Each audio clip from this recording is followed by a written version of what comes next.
Hello, everybody. How you doing today? Good to see you again. Hope you're well.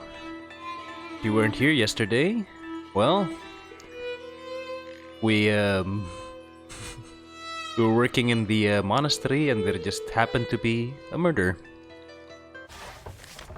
which is a lot to keep up with. But that's the important bit. Two sides to it. On the bright side, the person murdered was the guy who commissioned us for a manuscript, which means we now have a lot of free time. On the downside, we already got paid for the manuscript, so I don't know what the situation's gonna be about that. But for now, we're gonna follow Florian's advice and just have lunch. Can I just go back in? No. Shame.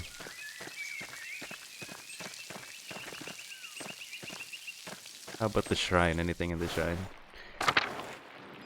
Also, I came prepared today. I brought a glass of water. Usually I just do this with a cup of coffee, but there's an awful lot of reading in this game, and yesterday my throat was killing me. The Hand of who now? Saint Moritz, which once held the Holy Lance. Also called the Spear of Destiny, or the Lance of Longinus. It is the lance that pierced Jesus' side on the cross. Many legends surround the lance, and several places claim to possess it. Hang on, I'm gonna mute myself a moment. My mic is way too low.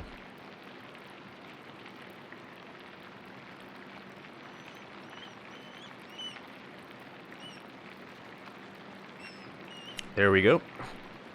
Now I don't have to hunch to speak into it. Posture check, by the way, just in case. Brother Matthew maintains the shrine along with some of the sisters. Hang on, I'm a slow reader. Who paint badges for pilgrims. Okay. Look at that smile. Look at that big smile right there. Anyway, off to lunch. I say that, but a little bit of exploring maybe. We never got to go into the guest house before while it was occupied. Now let's snoop. What's this? A letter to the Baron from Prior Ferenc. My god. Lawrence was blackmailing Ferenc to get him to perform some kind of occult ritual. No wonder Ferenc was so unsettled when Lawrence arrived. The Baron could have gotten him executed for witchcraft. Oh wait, never mind. I didn't actually read the letter. No, I didn't actually read the letter. Shit. Oh, my bad. Well, we got the important bit anyway. That was, apparently the Baron wanted who was his name? Ferenc?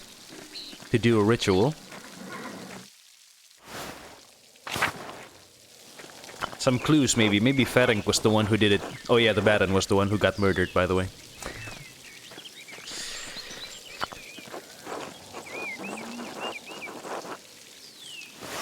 Maybe Ferenc, well, did it, he certainly has motive. Saint Christopher, one of the 14 holy helpers. Saint Christopher is invoked as protection against the plague and as to safeguard travelers. He is often pictured as a large man with a staff carrying the child Jesus on his back across the swollen river.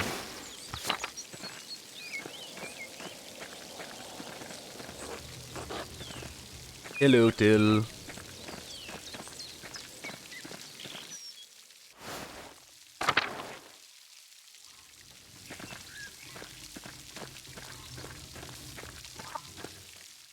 Hello, Drucker. Sorry about last night. Yes, go print your dialogue. Good day, Andreas. Back from the Abbey already? It's only noon. Andreas, are you alright? Something terrible has happened. Oh god, what No, forgive me. Come inside and sit down for a minute. Yes, this has been a difficult day. I could use a distraction. I have just the thing then. I'd like your opinion on my latest project.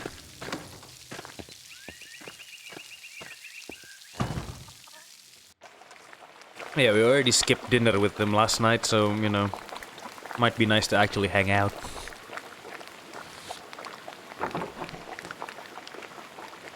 Good day, Andreas. Should I fix your plate? If it's not too much trouble, I'd appreciate it.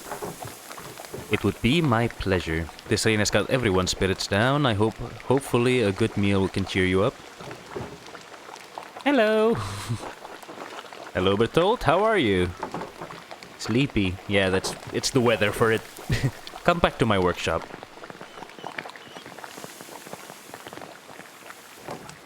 I'm going to do a new run of Till Eulenspiegel. There was a printing a few years ago in Strasbourg, but it was awful, almost bereft of illustrations. What do you think of these new ones? Never mind, I was gonna say, can I read this, but no.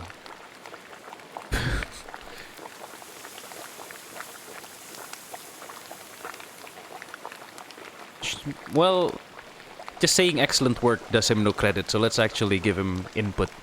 The figures and compositions are terrific, but the background is quite dense and busy. I would suggest running this in 2 passes, with the background elements in a lighter ink to help the characters stand out. That's a fine idea. I'll pass on your compliments to Marie. Marie? Are these her woodcuts? They are. The drawings were mine, but she did the block cuts. I've got enough talent to draw the designs, but only she can do the woodcuts and the type.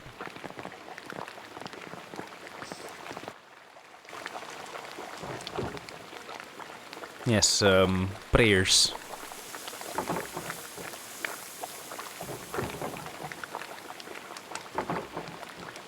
I'm hungry.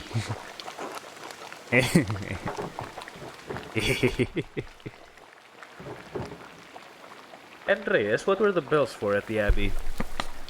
They were sounding for a long time.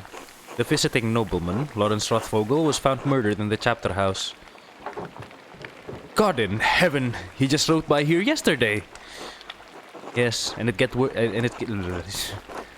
excuse me. Yes, and it gets worse. One of the elderly brothers I work with in the scriptorium, Piero, was accused of the crime. That's awful. A murder in Curacao? How could a monk do such a thing?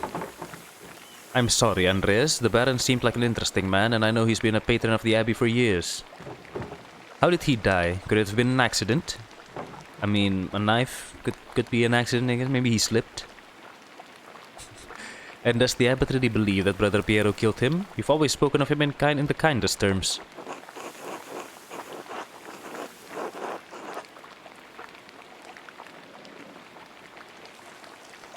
Yeah, I think better not divulge too much. I'd rather spare you the details, but it's hard to believe what happened to him was natural. But no, I can't believe Piero did it. I can't imagine him harming anyone. Oh, don't hold back on my account. I've had children and even helped Agnes deliver a few. I'm not squeamish.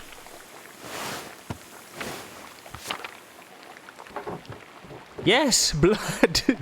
Blood! But if it wasn't Brother Piero, who do you think would have done it? I did see Lucky Steinauer get into a shouting argument with Lorenz yesterday just before I walked by your place. I guess this is Lucky then. Lucky? Why would he have cause to shout at a nobleman? What do we want? Egg pasta? Sausage? Or farmer's bread? I have the sausage, please. There's probably something else going on that you wouldn't know about, dear. What do you mean by that? I'm not one to trade gossip, but if you really want to know, talk to some of the other women in town. Or Mother Cecilia up at the Abbey. Why Mother Cecilia? I didn't realize you saw much of Tassing. Oh, there's no need for that. Lucky's a forthright man. I'm sure if you ask him, he'll tell you what the argument was about. Thank you both. That's good advice. There's something else, though. When Lorenz and I were walking through the meadow, the widow Kemperin came out of the woods and... Yes, widow. Oh, okay, so... It's just gonna show the character. I thought it was gonna give definition on widow. Came out of the woods and... Yes. Well, she cursed him. I'm not surprised. Ottilia's late husband Rannik ran afoul of Lorenz on his last visit to Tassing. I don't remember the details, but Rannik died this last year and Ottilia hasn't been the same since. Let's have the pasta. She was always an old... Okay. She was always an old bitch, even before she was old. Klaus, that's enough! She had to deal with a job slot in life. And now she lives all alone at the edge of the woods. There are rumors she's going to lose her property soon. I do pity her, but even if she is a bitter woman, there should be some exceptions in the law for her to inherit. That seems like it would be more just, yes. It wasn't always this way. I think my great-grandmother inherited this land way back when. Well, if men changed it, they can change it back. You're right, as always, my dear. Enough about Ottilia. Is there anyone else you think may have done it? I don't know if he has any ill intent, but Prior Ferenc has been acting strangely since the late Lawrence arrived. Yes, because he wants him to do black magic, perhaps. Perhaps an academic disagreement. I know they're both avid readers, both classics and new works. On his last visit, the Baron bought a book on astronomy from me. I know the Prior has similar interests. But would the Prior kill someone over a simple disagreement?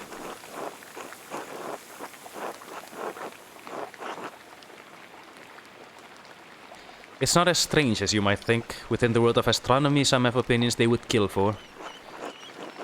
What is an opinion for some is a testament of faith for others and worth killing for. That may be so, but I've never seen that sort of anger in Prior Ferenc, not even when Gernot was made abbot instead of him. Afterwards he seems bitter, but never violent. That just doesn't seem to be part of his character. So, Lucky, the widow, and the Abbey Prior. Anyone else? There was something strange when we approached the Abbey together. Mother Cecilia was outside with some of the sisters. Mother Cecilia scowled and took the nuns inside without saying a word. It sounds like they have history, at least.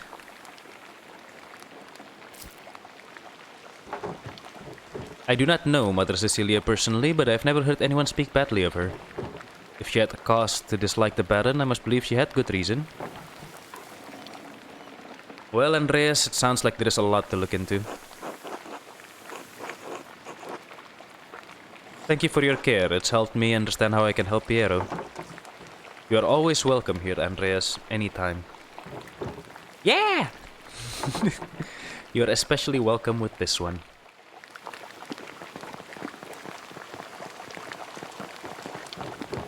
God be with you, Andreas. Thank you. Be good until I come back, Berthold. I'll try. Right. To work. We got... Well, I was gonna say witnesses, but we got potential suspects to ask questions.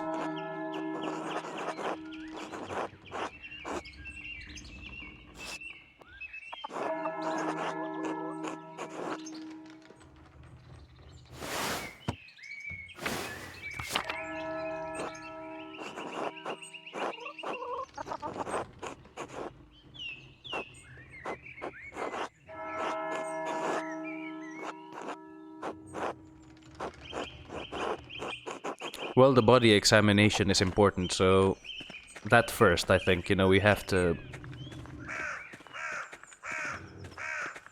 Oh, that's the mill. I thought I was gonna, like, investigate the water. Oh well. Visit Staub while we're here. So yeah, I think the body examination is most important for now. You know, while it's fresh. And before the crime scene gets tempered with too much. And also our Andreas has a little bit of background in medicine, so maybe he could provide some help in that regard. So yeah, this first, and then probably Cecilia, because she could possibly point us to like why the Baron might be hated, and then maybe Lucky after. I don't think it's the widow. I think it might be the widow might be a little bit of a red herring, and I don't think she can gain access that deep into the monastery to do it.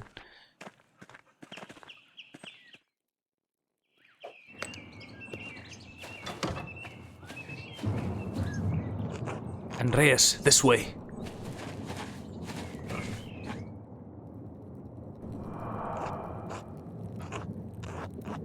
There you are. I'm glad the storm didn't delay you. Now, even though I gave instructions that I was not to be disturbed, we must work quickly. Seeing a corpse up close can be unsettling for some. I hope you're up to it.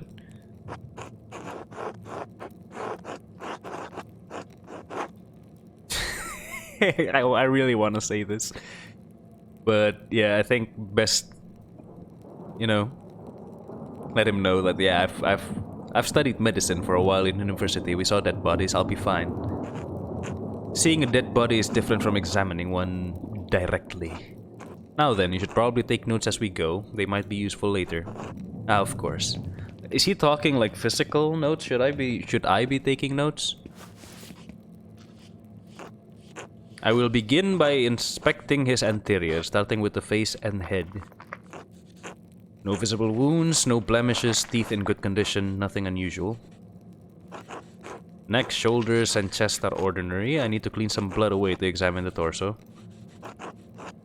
Yes, there it is, a puncture wound between the 6th and 7th ribs.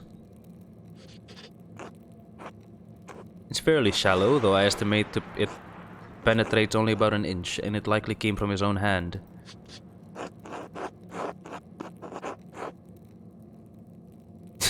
Yeah, well, let's just be pedantic, shall we? Wait, he inflicted it on himself? How can you tell? From the angle and depth of the strike, it is as though he were holding it in his right hand as he fell on his side.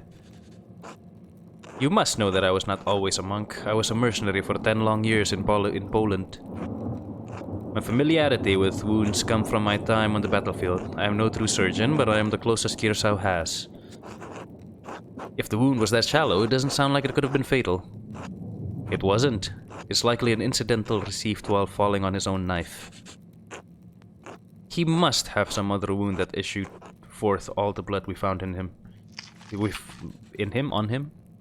On him. Then surely this must mean that Brother Piero is innocent. It means it's incredibly unlikely that Brother Piero stabbed the Baron, but it doesn't explain what actually killed the man. Brother Piero never should have picked up that knife. I'm sure the appearance of guilt never even crossed his mind. Now then, let's move on. Well, there is a sore on his... yes. Probably from the French disease. Of course it's for the fucking French disease. I doubt that it had anything to do with his murder. The disease French soldiers received in the brothels of Naples? Yes. How do you know of it? Yeah, we discussed it in university, sure. Yeah, totally. Ah, yes, it spread rapidly, even north of the Alps. The treatment is dire, as it involves heavy mercury consumption. Anyway, it seems the Baron was not the most faithful of husbands. Not uncommon among the nobility. I would expect a monk to be more shocked by this.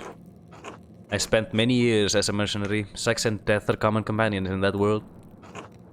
Besides, sex isn't all that rare even in an abbey. Between the brothers? The brothers? It's not relevant to our examination, Andreas. Let's continue. I mean, I'm not judging, I'm just curious. Other than a few blisters on his feet from what I assume are new shoes, there's nothing wrong with his legs. Andreas, can you help me turn him over? Of course. Please don't show ass, I might have to blur this. Okay, no, okay, I think that should be fine.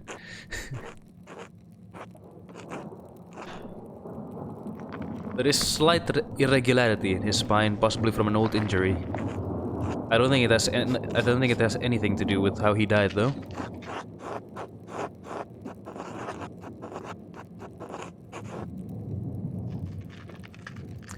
I've spent enough time with nobles to guess that he probably fell off his horse when hunting.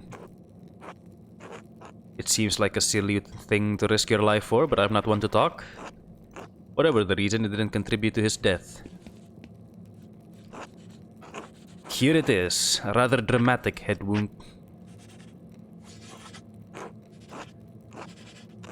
The dark hair and the blood make it difficult to see, but it is quite bad. In my experience, I've never seen someone walk away from a head wound of this severity.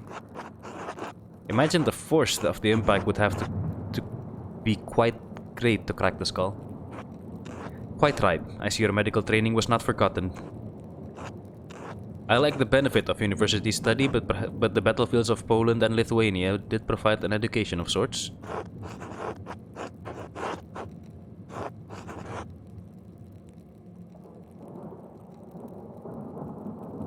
I'd rather be treated by someone with experience than an office with university education. I appreciate your confidence. The wound looks like it was caused by a single powerful blow from a blunt object, probably no more than 4 or 5 inches across. Okay, well, let's not second guess him. It's likely he didn't die immediately. How long he could have survived for? I've seen similar injuries in battle. The victims don't last more than a few minutes, but it's an agonizing death. Even so, he couldn't have wandered far from where the blow was first struck. So he may not have been attacked in the chapter house?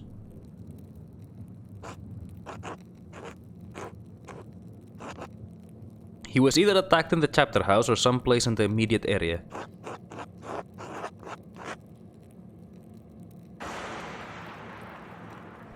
Could he have been attacked outside of the abbey? It seems like a far cry.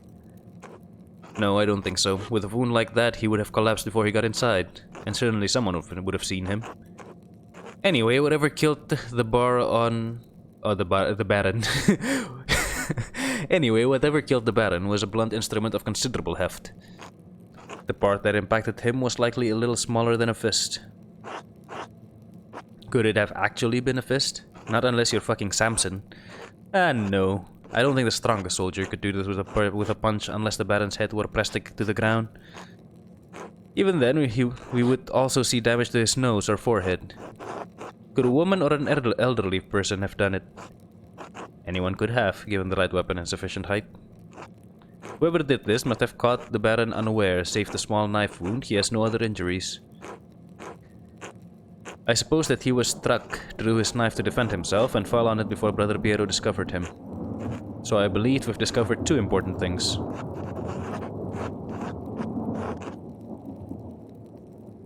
Piero didn't stab the Baron, and even if he had, it isn't what killed him. Indeed, though it may take more to convince the Archdeacon of Brother Piero's innocence. And we also know that the Baron was killed by a blow to the head from a heavy blunt object.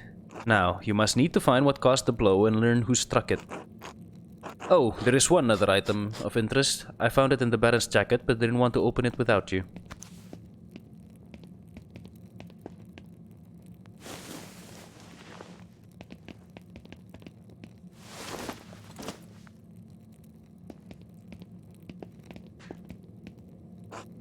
Note of some kind.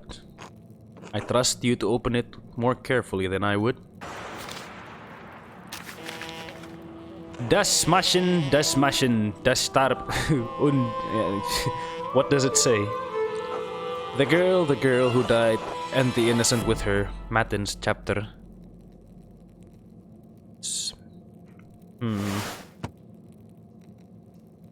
Matins monastic hour corresponding to 2 AM. It is used for the night prayer. So I guess somebody arranged to meet him at the chapter house at 2 AM. The girl? What girl? And what innocent? One of the nuns? It's been years since any of the nuns have died. Perhaps Mother Cecilia would remember. Can you tell who wrote it?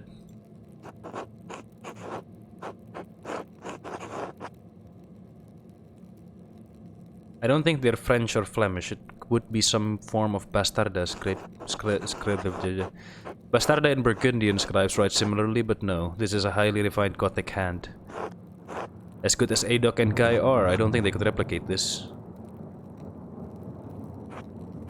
What? Really? If not them, who? I intend to find out. I wish you good luck finding the answer. Now, I'm sorry to rush you, but I must ask you to leave. Every minute you stay here is additional Were you expecting someone? Brother Florian, would you open up? It's Werner Stolz, the physician from Tassing. Yes, I'm in the middle of something. Could you return after supper? I'm afraid it can't wait. Father Gernot asked me to examine the Baron's body. Alright, just give me a moment. Andreas, I need you to hide yourself. Why? You're not supposed to be in the Abbey until tomorrow, remember? Oh, yes, alright.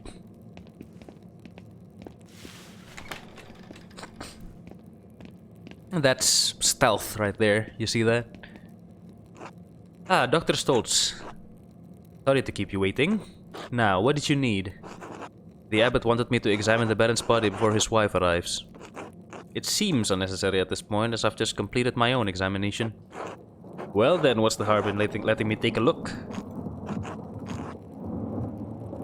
Dr. Stoltz, with all respect, I finished. The cause of death is clear. If you had arrived an hour ago, I would have had no problem with your assistance. Assistance? I am a university-trained physician. I can examine corpses on my own without the help of battlefield sawbones. Yeah, I don't think it's gonna do this guy any favor if we show up now, so let's just remain hidden. Regardless of your opinions regarding my abilities, the examination is finished. If you insist on inspecting the body anyway, I must insist that the abbot tells me himself. What? Making me bring the abbot here is a waste of time. So is performing an examination on this corpse immediately after one was just completed. Idiotic. I'll return with Farsiger No presently.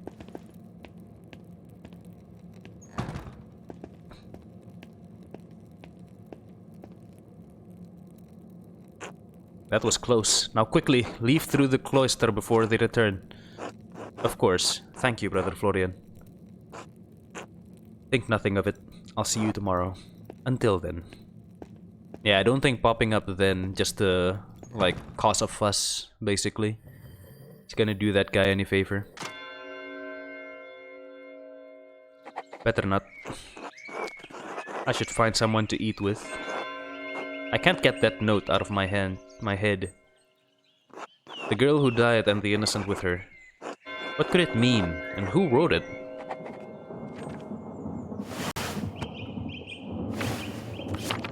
Keep forgetting that tab just goes to the margins. We have a lot of shit.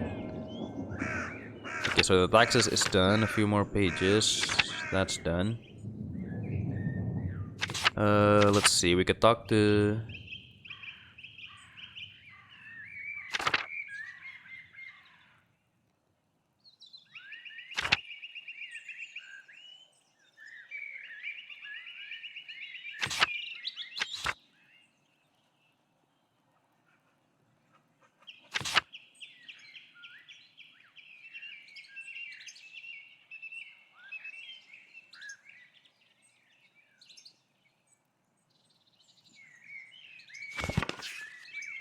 Right. I don't think Mother Cecilia is gonna appreciate us barging in as much, but, you know, figured.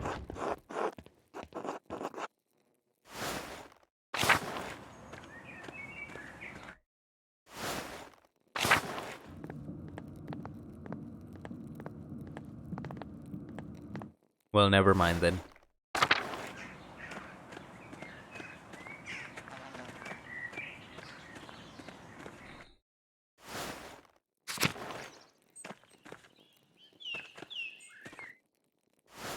Let's just go eat.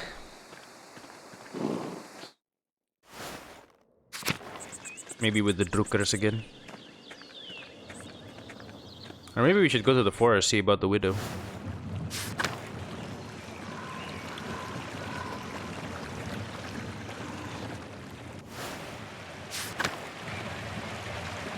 I don't think I'm going the right way, but...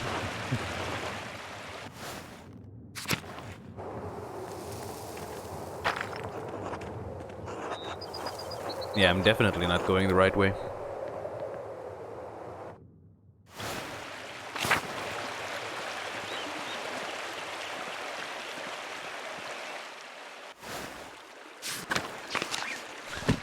Let's see...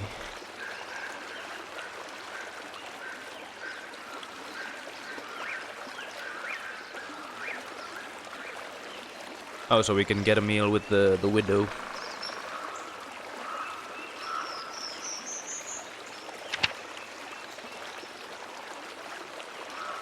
Let's see.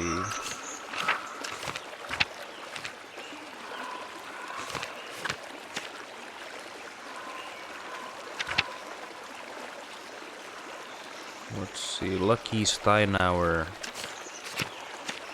Let's see if we can get a meal with him.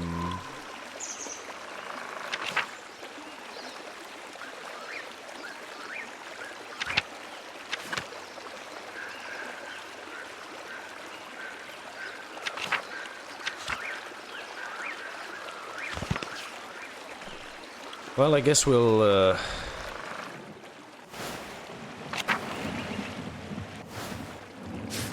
I guess the widow then.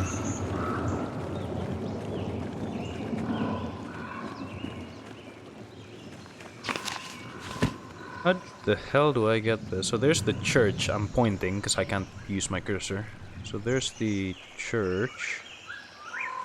I go down to the forest and then up to the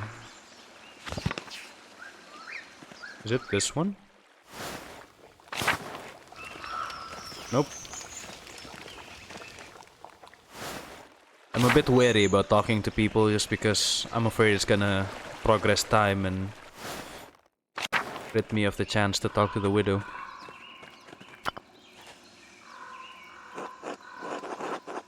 Carving of Saint Satya looks quite old.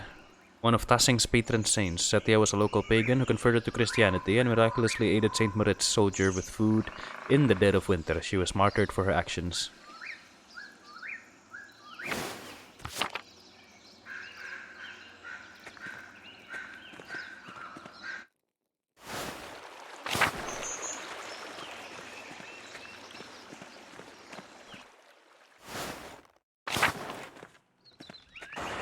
That just goes back to the forest. So how am I meant to go to the Okay, so maybe okay, there we go. Franz Bauer and Widow Kamperin.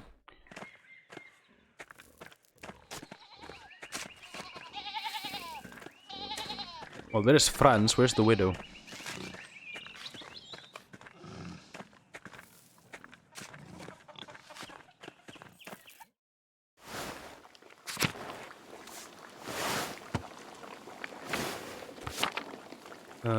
Is this her?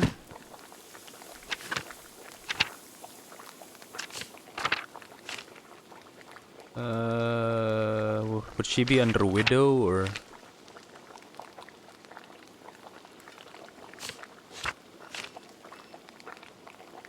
Ottilia. Okay, here we go. Widow Kamperin. Yep, that's she. Hello.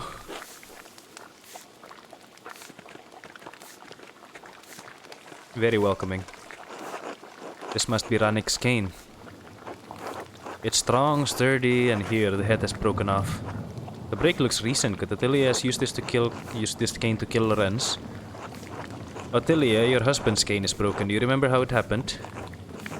How should I know? Everything in here is broken and falling apart. The head broke off at some point. I don't remember how. Alright.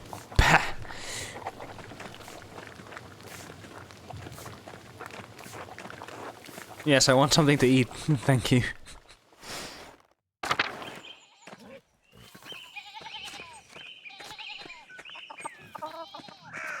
So that's something. Who's the other guy then that we can... Lucky something rather.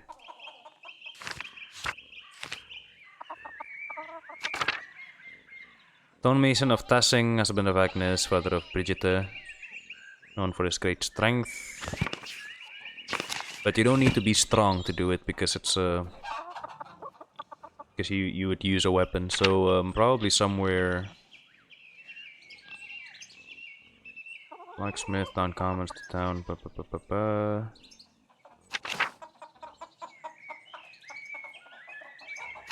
Where would a stonemason live?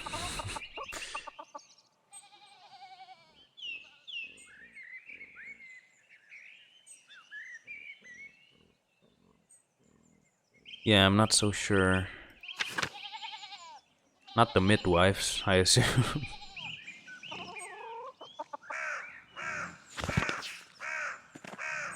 Let's just go on and have an explore. Nope.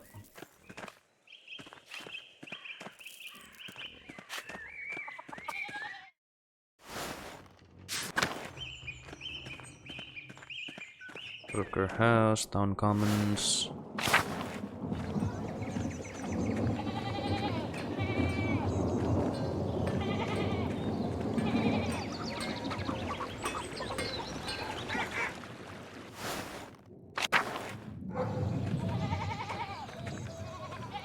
Alban Bakery, North Town, Steinauer. That's the one I'm looking for.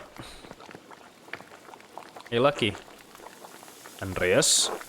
Good day, Lucky. Do you have a moment to talk? To tulk? Make it quick. I was wondering if I might break bread with you and Agnes. We've never shared a meal. I don't see why not. Agnes would be glad to have you. Is now good? That would be great. Let's not keep her waiting then.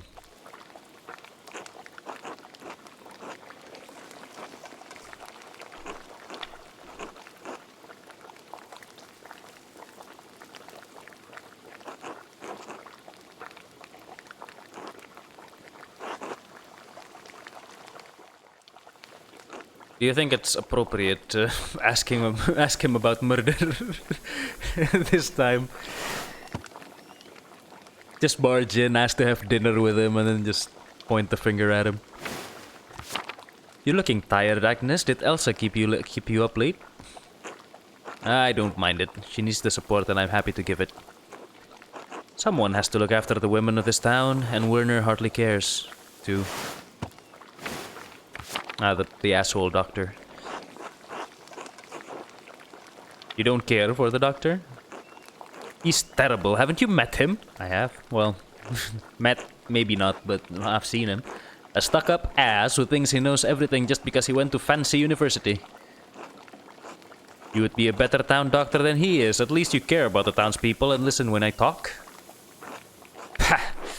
Elsa deserves better than his clammy attentions. The women of Tassing are lucky to have you as their midwife, Agnes. Bless you for saying that, for saying so, Andreas. I try to do right by the women here, as I hope they would do right by me. It's the Christian thing to do. Even if the women, even if the woman in question is Elsa Mullerin. Is Elsa the miller's wife? Married to Leonhard Muller, yes. I'm surprised you haven't met her yet. Did something happen to her? She lost a child a few weeks back. She was overjoyed when she finally quickened, but her bleeding returned soon after. It's been difficult for her, but she has been through it before. She will make it through again. What do we got here? Fucking fish? Farmer's bread, trout, Swabian ravioli. Sounds delicious. Let's have the ravioli first. She is strong in her love of Christ and in love of her husband. She does dote on him, true, though Leonhard hardly deserves it. Why is that? The miller is not a kind man, not to the peasants and not to his wife. Spreading rumors is not Christian behavior, Agnes. It's hardly a secret. The man has power in this town, and he makes certain we all know it. Take it as a caution, Andreas. Don't get on the miller's bad side. His unkindness is doubtless what's caused her bleeding. Yep, that's... Oh, I guess I think he implies that... He's implying that, you know, the miller...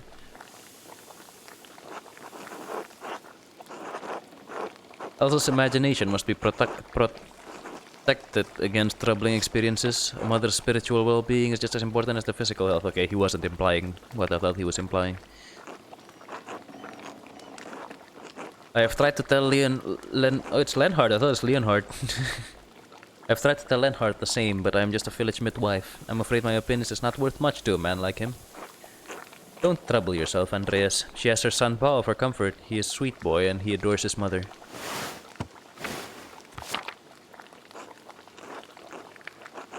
If he is all the Lord grants her, she will still be blessed. The best thing we can do for Elsa is care for his neighbors, like Christ tells us to. She isn't the only one in Tassing who struggles in her marriage. Even my Brigitte has her troubles.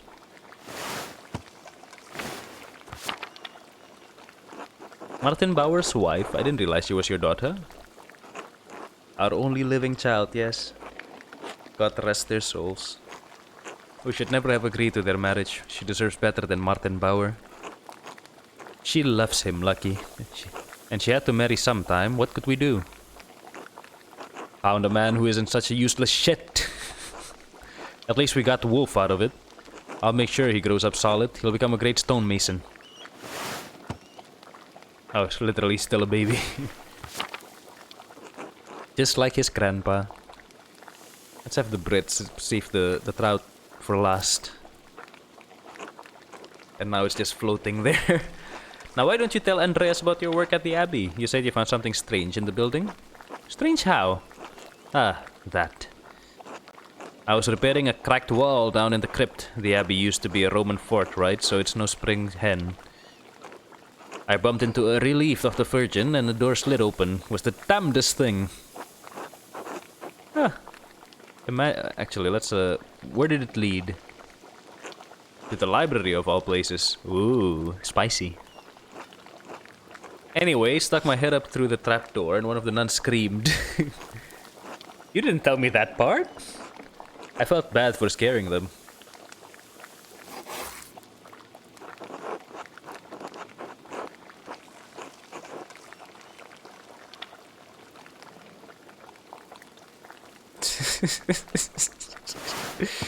I'm sure they're fine. Who doesn't enjoy a thrill from that? I don't know. This might be a little bit of a stretch to say.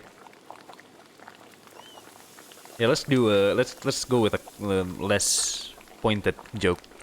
I doubt Sister Zdena minded. She's not exactly afraid of men. I probably should have knocked first. Never know what you'll find behind closed door. Speaking of work, I should get back to it. Still lots to fix after the storm. It was lovely having you, Andreas. Take care, Agnes. Take care, Agnes. Lucky. Thank you for your hospitality. See you around the Abbey, I expect.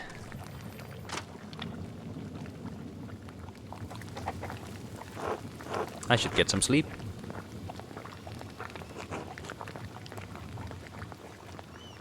Is there anything I can do before?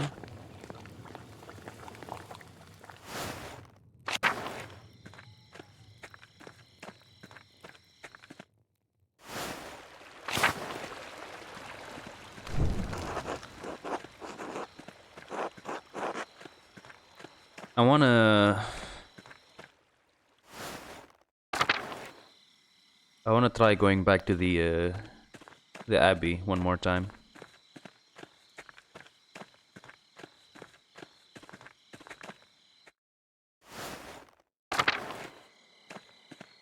This could just be a waste of time, but you know, on the off chance.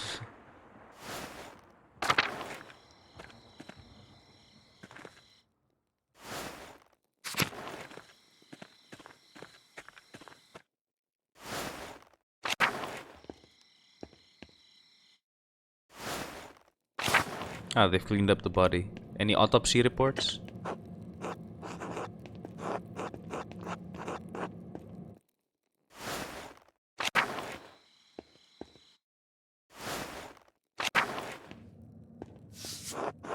The bloodstain is awful. It must have been left by the Baron before he died, but how? A Dance of Death mural. Father Matthias had it painted a few years before his death. It's beautiful. What's a Dance of Death? An artistic allegory on the constancy of death. Illustrations often feature people from every station of society to communicate that death inevitably claims everyone, from the peasants to the emperor. Wait, what's zoom? No, you can just look around the page. Okay.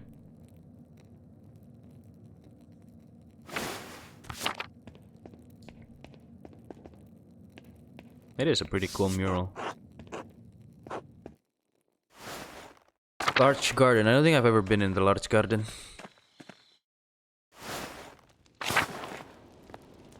Hello, what's your name? Mirabilis.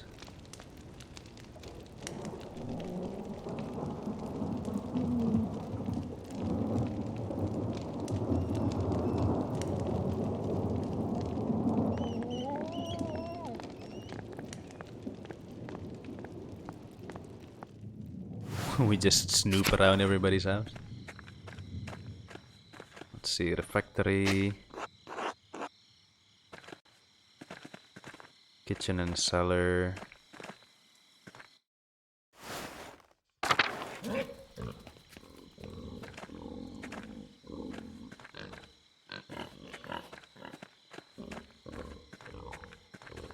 The abattoir. Oh, this is a dead end, isn't it? Cemetery.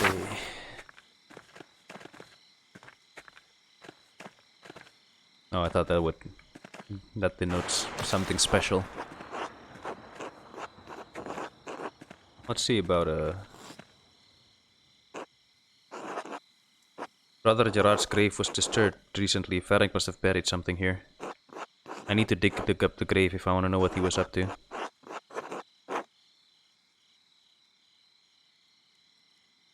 I don't think I'm on Father Jerno's good side, but let's try Otto. I bet Otto would ask. I bet Otto would help. I mean, you could try to ask, and then do it anyway when he says no, but... You know, why... why take the roundabout way?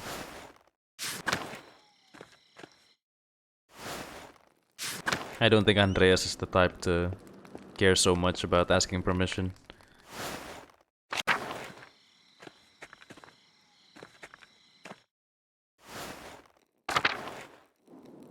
Oh, hello.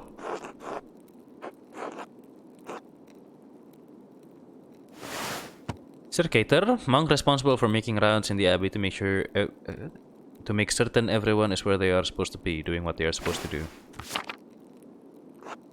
I have to keep out of sight until he's passed. Good thing he can't see well.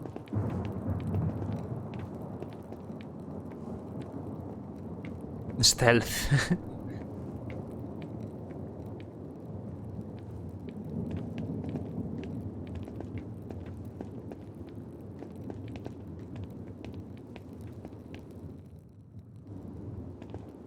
Let's see, cloister, crypt, tower, dormitory, Old Bailey, sacristy. Oh, that just goes out. Okay, never mind.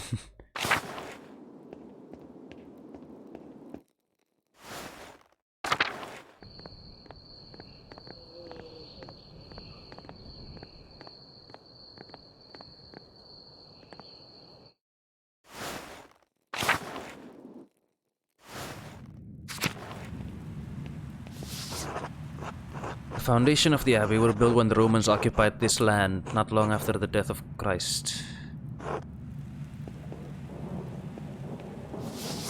These tomb markers go back centuries, all the way to the founding of the abbey. Abbot Dietrich, from the height of Curaçao's power in the 14th century, those days have long passed. Where is this secret passage? A lovely relief of the Virgin and a child. Shame it's hidden down here. That was it? Now what?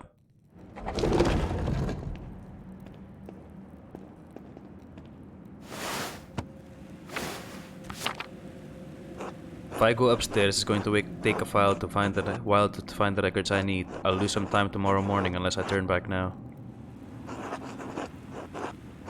Also, I don't actually know what I'm looking for. Should we? Should we not? Maybe tomorrow night? Nah, fuck it. What's this? The Herbis Cambriae. The writer is Cat Phalius of Salopia. I don't believe I've heard of him. Interesting, he writes about the butcher's broom. The Greeks used it to aid with urination and defecation. This author claims it can also help with the reduction of swelling. He seems to be speaking from experience. A wonderful hidden treasure for the abbey. Yeah, but we're not here to find good books. Maybe I should have waited here until maybe I should have waited to search this place, you know, until after I've talked to Sister Cecilia. How do I... There we go. This is most curious. Historia de Labyrintho Librorum. Account of the Labyrinth of Books. It appears to be a quite complicated and extraordinary tale. I'll have to see it if I can borrow the books when I have some free time, if Illuminata allows it. What do we have here? A bivolume from the Mysteria Astra. I've read the number of treatises on astronomy, but I've never heard of this one. Seems rudimentary, explaining the connection between astrological science and the elements and their basic relationships to alchemy. Each sign is governed by one of the 4 elements. Cancer, Scorpio, and Pisces are the water signs. Capricorn, Taurus, and Virgo are the earth signs, and so on. It cuts off there. The next page is about something else entirely. Sister Illuminata must be trying to reconstruct the larger text. These 2 pages were interesting enough, I suppose, but quite basic. Wait, that's the connection between the astrological symbols on Ferric's cipher and the elemental symbols on the Volvele. Volvele? This must be the text he referenced to create his cipher. Interesting. That would have been much simpler to solve if I'd seen this first. Yep. Shame.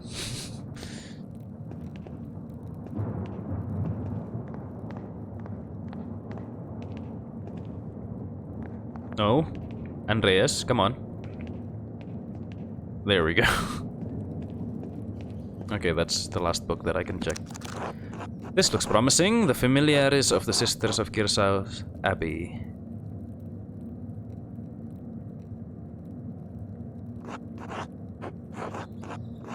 This note says Sister Matilda, that one, left the abbey for several months. Why would she go to a hermitage? Seems strange that she's the only entry with such a note.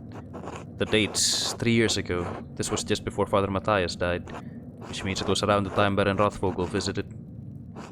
I should ask Sister Matilda about this, maybe Mother Cecilia as well. That sounds like a bad idea, because then they'll know that I've been snooping. Oh, this should be interesting. Sister Illuminata. Named Angeline from Capocci family in Perugia. It looks like they have some connection to Curacao through an old Abbot Rudolph. Her family donates money to the abbey every year as well. Oh, nothing especially interesting. What's this? Mother Catherine was the first to enter records. It looks like almost 50 years ago. Sister Hildegard from the Goldrich family in Ravensburg. Quite wealthy. Looks like she became the prioress after Mother Catherine. Yeah, fuck this one. Oh wait, that's the one we just read, Hildegard. So from sister to, mother. Sister Cecilia Adelheid. Oh, this is Mother Cecilia's record. Wait, she's from the Welser family? They're one of the most powerful families in Augsburg. It looks like her family donates a lot of money to Curacao every year, more than my family sees in 10. Sister Gertrude from Hof, the herbalist. Okay, that one. Father is an apothecary, that explains it.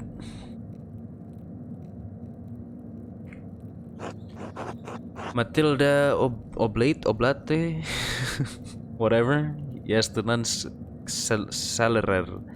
She came from Captain. Appointed official in a monastery responsible for maintaining food supplies and for maintaining the grounds. Merchant family. They donated pigments to use in the scriptorium. Quite thoughtful. I'll have to thank them if I ever get the chance.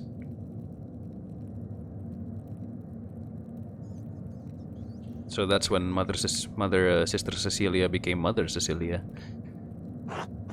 Sophie from Burgitz. That one. The family is poor, but they donated flour. Lisbeth. She's from Utrecht. It looks like she had an eventful life before coming here. Married with a child, both died. Unfortunate. Her merchant family has some connection to Curacao through the Kaufmans of Rothenburg, ob der Tauber. Margherita Oblara. Sister Margarete. Ooh, the blind girl who is this Gertrude. She went blind because of failed surgery on her cataracts. Wealthy peasant family, they donated wool and a pasture in Kreml. Sister Zdana, this should be good. They donate a fortune to the abbey. No wonder Mother Cecilia and the abbot let her behave as she does. Is that it? Like nothing interesting at all? Other than, you know, Matilda?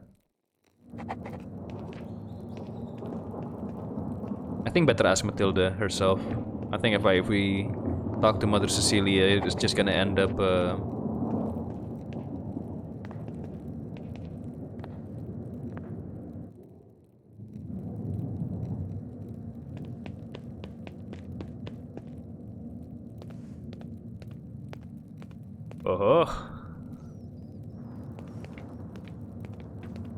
My god, I didn't think he would be that tiny.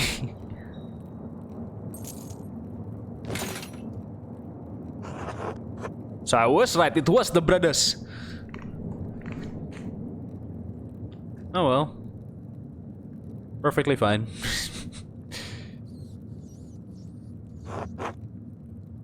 Ooh la la.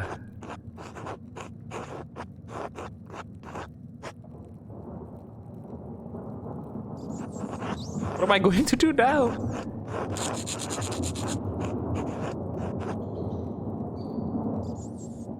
Run for it, go, go, go, go.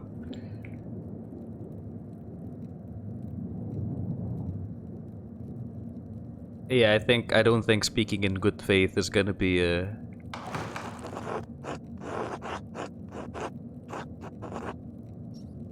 We're both in an awkward position. I'll have to choose my words carefully. Oh man, I don't know.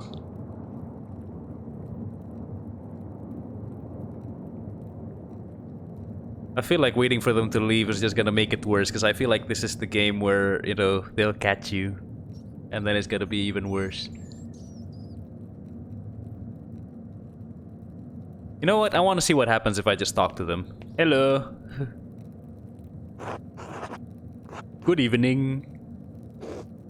What? What are you doing here? Andreas, what is the meaning of this? Did you follow us in here?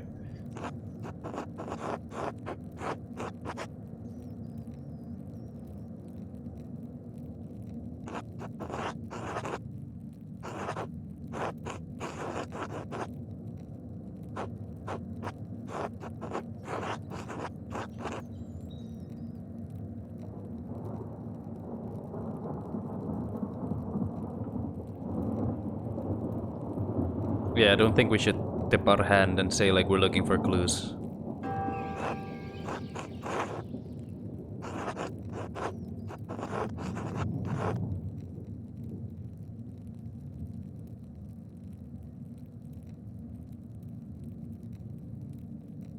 This seems like the better thing to say, though.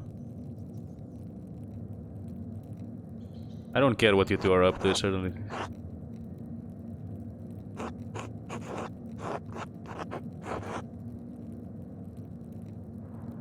I mean, I'm certainly in no position to judge the vices of others. Oh good, I'm glad you understand, Andreas. And what are your plans now, fair-minded one?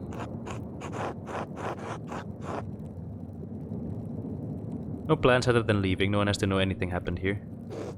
Fine, but there are conditions. I know you're eager to finish your masterpiece as well as your commissions from the abbot. Both of which would be difficult if you were expelled from the abbey on credible suspicion of theft from the library. Oh, surely this isn't necessary. I disagree. Andreas? A secret for a secret? I accept. Ah, you are a good man, Andreas Mahler. Then we are agreed. We should go. Good night, Andreas. Yeah, sorry to ruin the mood, so to speak.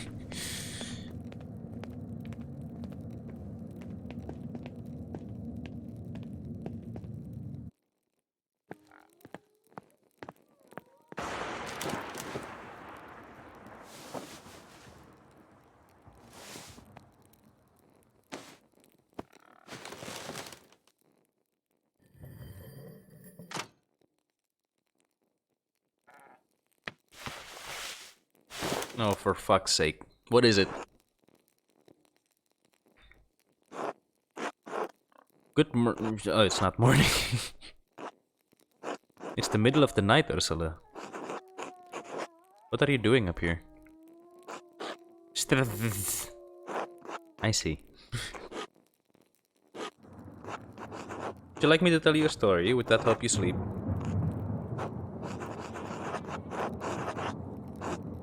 Have you heard the story of the cat and the cradle?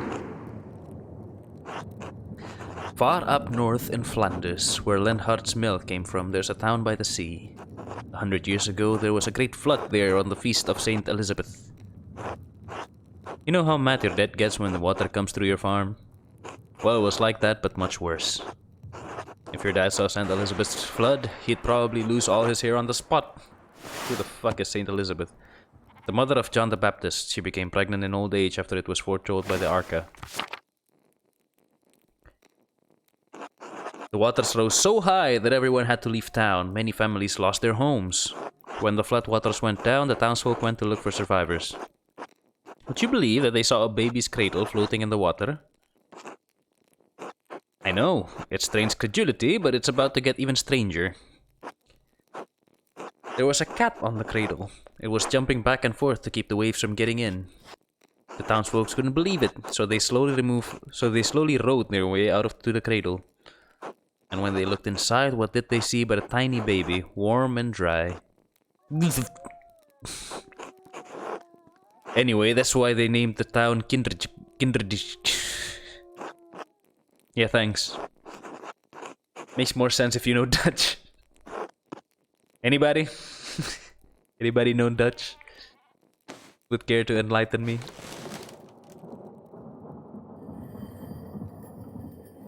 I'm a bit worried about that whole like 1 day 4 hours remain thing. Holy shit, we slept in late.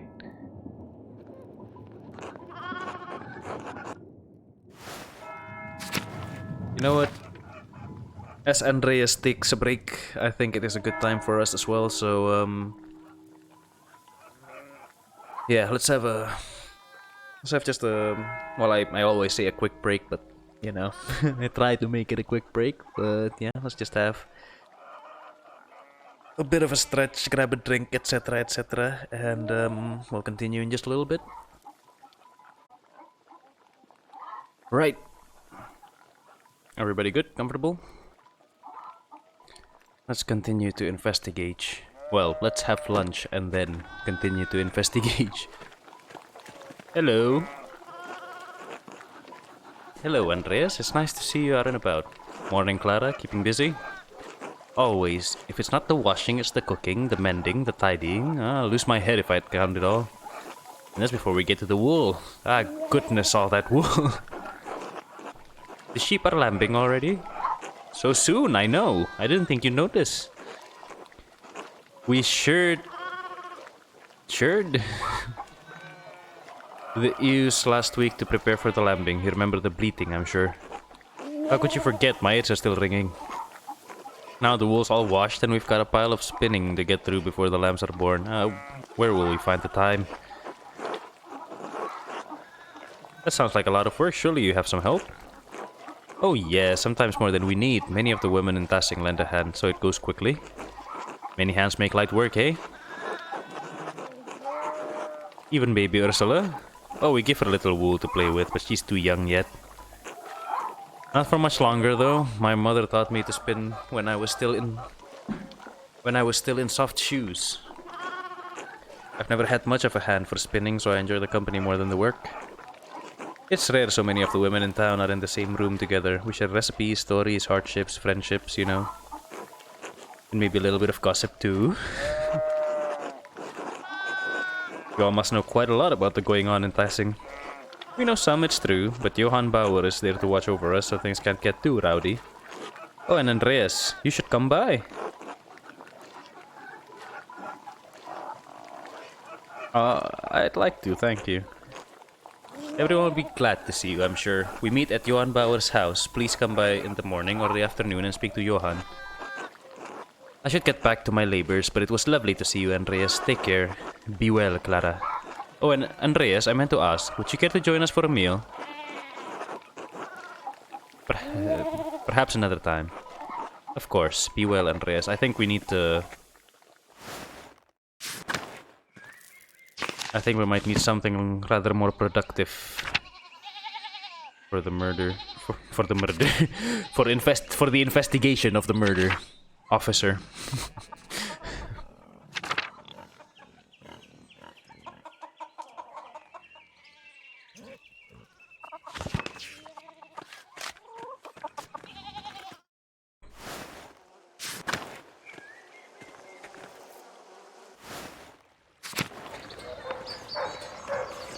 Let's see. Let's see if Otto is around. We could ask him about the thing, the grave.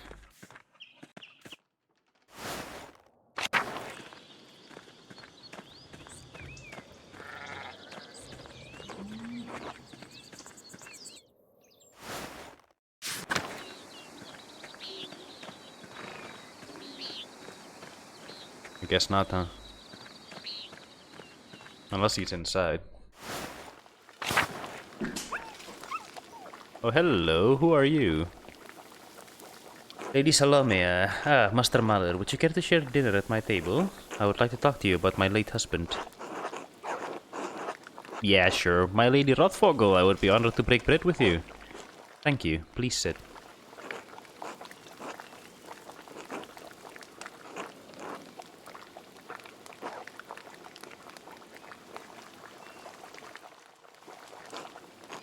I find myself rather out of place here without the comfort of the Baron. Thank you for agreeing to share a meal with me, Master Mahler. Of course, the honor is mine. You are welcome to any comfort you may find in me in this difficult time. I find ample enough comfort in my ladies, thank you.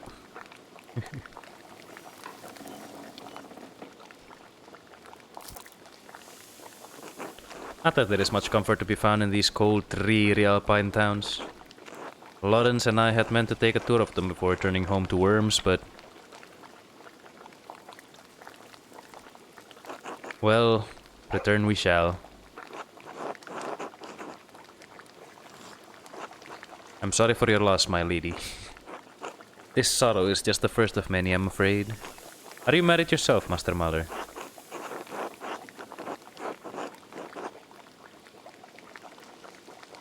A woman waits for me in Nuremberg. When I finish my work here, we will be wed. Do you not look forward to the responsibilities of marriage, Master Mahler? Perhaps it's no surprise you and Lawrence become fast friends. I imagine he saw something of himself in you. Rarely have I met someone with such a depth of... I don't think we should mention this to the wife.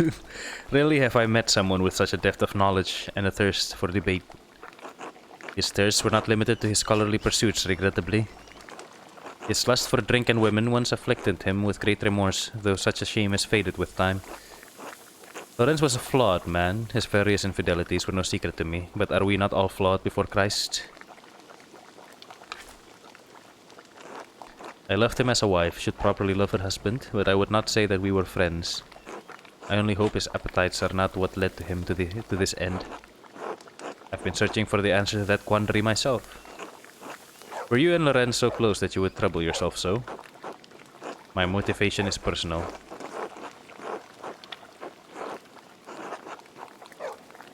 Should we... I think she'll understand. My mentor, Brother Piero, was found with the Baron's body, but I do not believe he killed your husband. If not him, then who? I don't wish to speak out of turn. I see. Well, I suppose it shouldn't surprise me that my husband made his share of enemies. He was a man of many opinions, and he gave them freely to all who would listen, and some who would not. The previous abbot, Father Matthias, seemed to appreciate that about him. This new abbot is perhaps more conservative. Father Matthias was an open-minded man, from all I've heard, a true scholar. Father Gernot doesn't share Matthias's passion for the written word, yet endures the expenses of it. To be put in such a position would make any man unhappy. I understand. I wonder what he will make of Lawrence's gifts to the abbey. He had found a book about the history of Tassing. He believed it contained some scandalous details. He said it corroborated fears of Father Matthias has expressed, but he didn't share the particulars with me. Probably Saint something or other. Do you have a sense of what the scandals involved? Beyond the broad basket of Tassing's history, I cannot say. My understanding is that this community is quite old. I'm sorry I can't be of more help. I have some education, but I lack my husband's thirst for knowledge. If you find the book, hopefully its significance will be apparent. If God wills it. Do you plan to stay in Tassing? Only so long as it takes the Archdeacon to investigate my husband's murder. Though the circumstances of my time here are dire, I am in no hurry to return. You are a disarming man, Master Muller, and much too easy to talk to. You're not the first to tell me so. Why with the wink? Fucking hell. That does not surprise me. To be frank, I do not know what will become of me when I return to Worms. My title and residence may be in jeopardy. Lawrence and I have a son, but he is young yet. I don't know many of the legalities, only that my position is at some risk. You're in a difficult position, my lady. I will pray for your happiness. As will I, Master Muller. I don't think I got to the quail, did I? I was saving that for last. I'm sorry to cut our conversation short, but I fear I must rest. Thank you for having me at your table. Be well, Master Muller. And whatever anyone says of my husband, I'm certain he appreciates your friendship. I'm not so sure.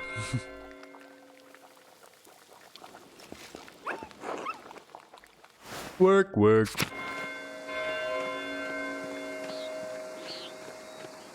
Oh, that's the abbot's house.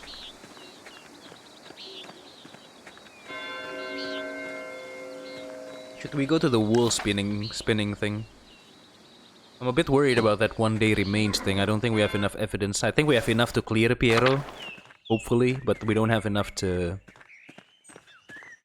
you know, point to someone else. Let's try Matilda. May I ask you some questions, Sister Matilda?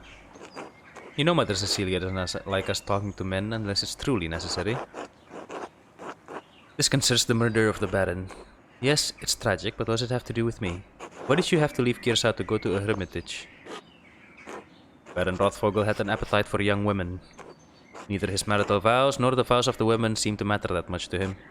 When I was on my way to town one day, he surprised me in the meadows and made his interest clear. Do you walk to town alone? Then, yes, I never felt like I was in any danger in Tassing. I didn't feel threatened by the Baron at first. I'm not a stranger to the attention of men. Oh, look at you. I refused his advances. I thought that would be the end of it.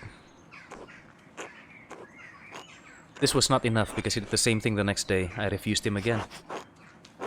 Why didn't you tell Father Cecilia, Mother Matthias, yes? to do that... To do what? Be lectured on how to behave? Come on. I'm clicking. Accusing a man of misbehavior, especially a nobleman, is not a simple thing. On the third day, he attacked me on my way through the meadow. He dragged me into the forest where he could have his way with me. I managed to badly scratch his neck. It saved my virtue, but it enraged him. He beat me until he was exhausted and he left me there in the woods. What an asshole. It's a miracle you weren't killed. Yes, and I thank God for it. Mother Cecilia had me removed from Kirsau for my safety until I could recover. The wounds to my body have healed, but the attack has left lasting injury in my mind. I don't think she killed him. So, did you kill the Baron? I have to say this sounds like strong motive to kill the Baron. I was angry, I was filled with hate, yes, but it's been years. Mother Cecilia and Father Thomas helped me move past the anger to find love in this community. Father Thomas? Yes, Father Thomas is our confessor. We can talk to Mother Cecilia about our problem, but only a priest can hear our confessions. Sister Matilda, did you receive a strange note recently? Yes, how did you know? Baron Rothvogel received one. What did it say? Here, look for yourself. Is it gonna be the... Remember what he did, the violence you suffered, the red bird flies, Matins, chapter. Rothvogel, the red bird. I found it in my bed in the nun's dormitory. You can keep it if you'd like. In your bed? Who could have put it there? The only people allowed beyond the garden are the sisters. I can't imagine any of them making this.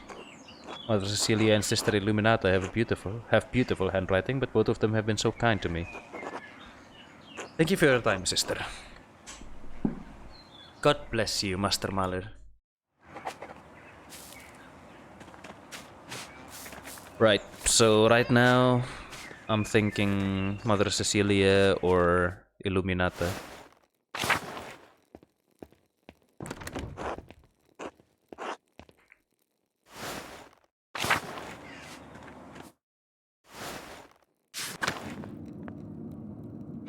God bless you, Andreas. God bless you, Mother Cecilia. Is there something I can help you with?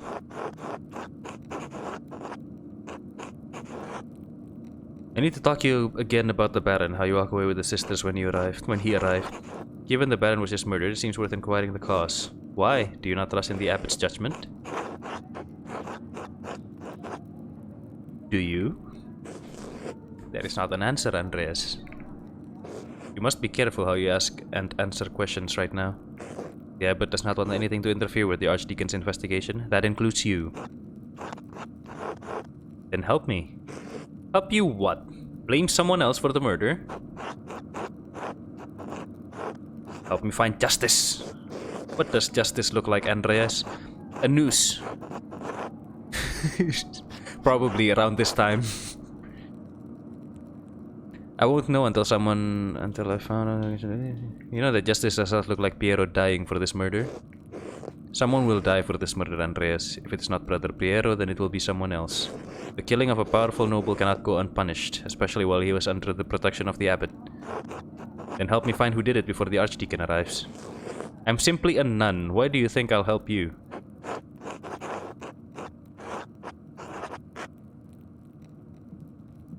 You know what happens at this abbey better than anyone. Better than the Abbot. Better than the Abbot.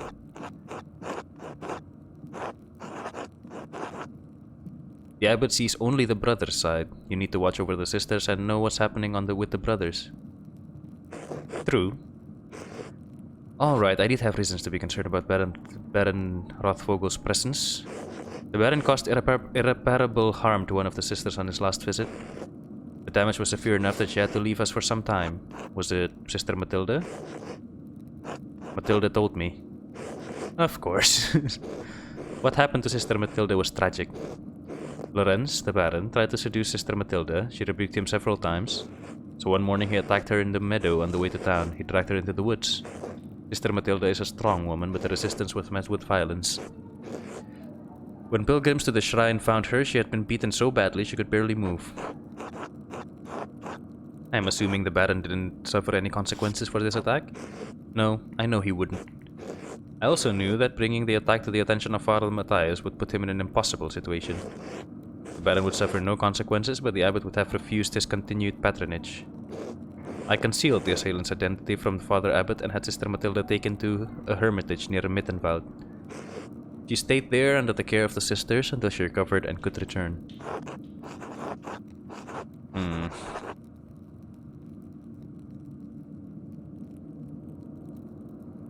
You really don't think about the Abbot was taken against the Baron? You really well, it's I guess around this time, you know, against a nobleman, landowner, etc., etc.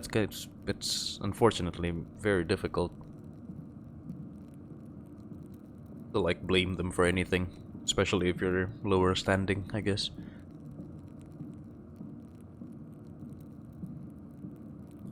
I don't think this matters. I don't think, well, not that it matters, but I mean, in regards to the investigation, I don't think Matilda did it.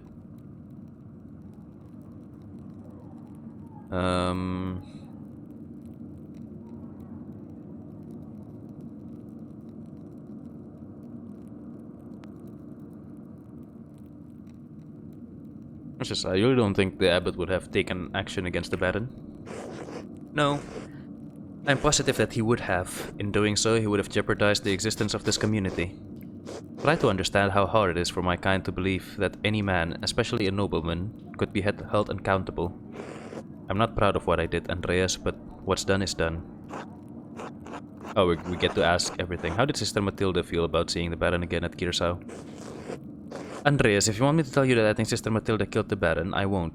I don't think so too, but, you know, just asking. Seeing him was hard for her, of course. She defended her virtue from the Baron, but her injuries were severe. Her body recovered in time. Her mind, I don't know if it ever will. She still fights him in her dreams. She wakes the night screaming, soaked in her own sweat. So it affected her, yes. It still affects her. That doesn't mean she wanted to kill the Baron. It certainly doesn't mean she actually did. Sister Matilda is a faithful servant and friend of Christ. I believe that truly, Andreas. She is respected and beloved by this community for good reason.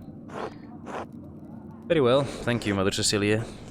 Andreas, if you want to tag me, do not mention Sister Matilda to the Archdeacon. I won't. I do not believe she could have done this. Of course. God bless you, Andreas. Yeah, I don't think it's Matilda. But my list of suspects is steadily growing thin. Let's see, we still need to figure out what happened to Brother Gerard's grave. It could be, what was his name? Ferenc? Because, you know, the Baron was blackmailing him and whatnot.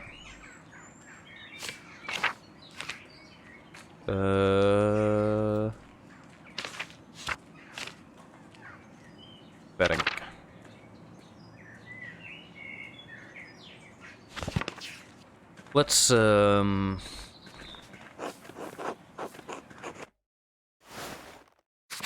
Let's investigate the graveyard.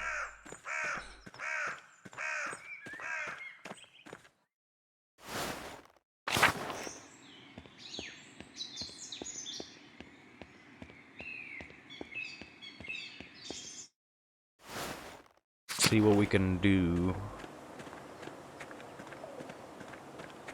Nope. Absolutely nothing. Oh, brother guy.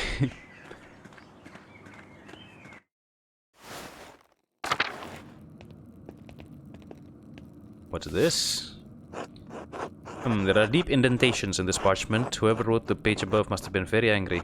I wonder if I could make a charcoal rubbing of this and reveal the content of the writing.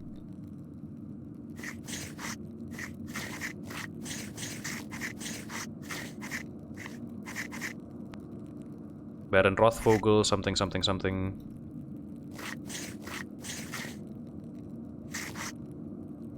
Okay, good. It's not gonna make me do the whole thing. Aha! Clear lesson Alpine Days. Letter to the Baron from Prior Ferenc. This must be where Ferenc wrote the letter I found in the guest house. Lawrence was blackmailing Ferenc. It's the same text.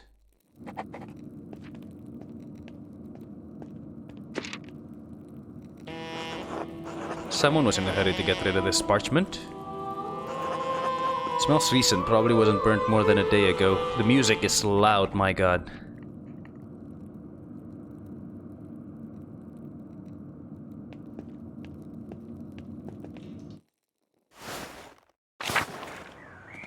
Let's see.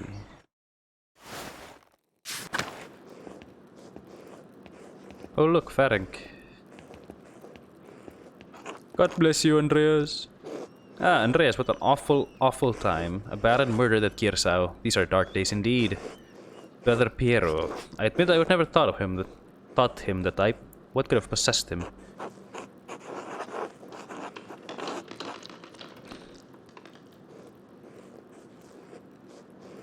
You can't believe Brother Piero would have killed the Baron. It's not in his nature. Envy and pride inspire men to madness, Andreas, even old men. But you have come to me for a reason. Do you need something?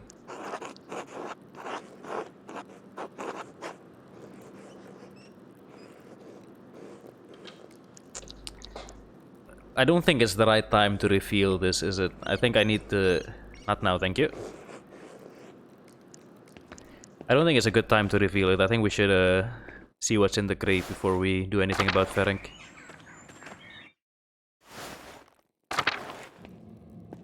The problem is what to do.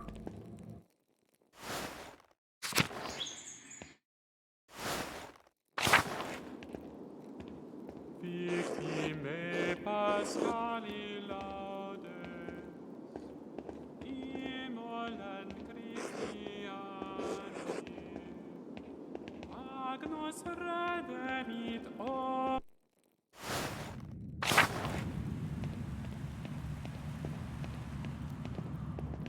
Okay, I was gonna say, like, maybe I shouldn't go to the library at this time, you know, there are sisters in there. Victime Pascali laudes.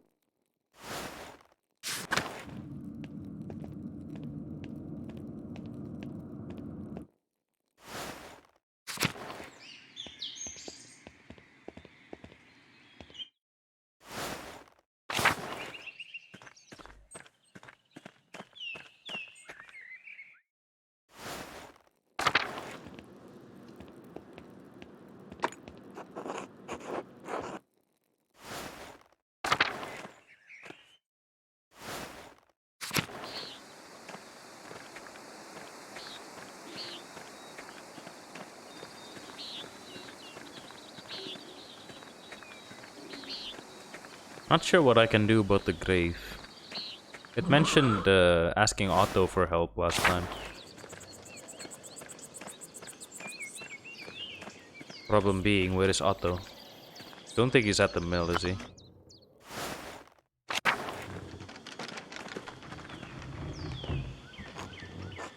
Afternoon, you're the gardener's boarder, aren't you? How could you tell? You look like a man who understands the power of appearances.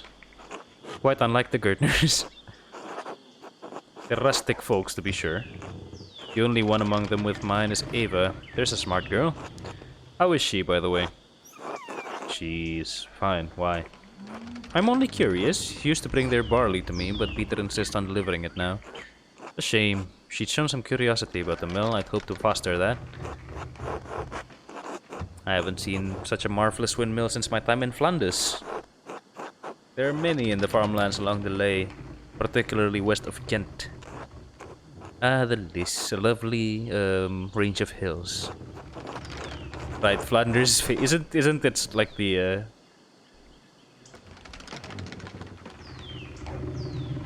river? Actually, it's the Ley in Flanders, the Lys in France. Of course, the Ley. I misheard you. She's the only windmill in Bavaria, did you know? Powerful duchy in the southeastern Holy Roman Empire. It is west of Swabia and north of Tyrol. Tassing and Kirsau sit in the extreme south of the duchy near the border with Tyrol. Constructed in exacting detail from Dutch specifications. The gem of the Alps, and none of the incurious dolts here can appreciate it. Except you. Yes, I'm sure it's the peasants who are the problem. I should get going.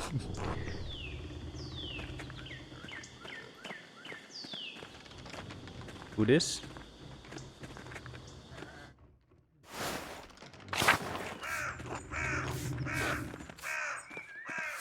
What time is it?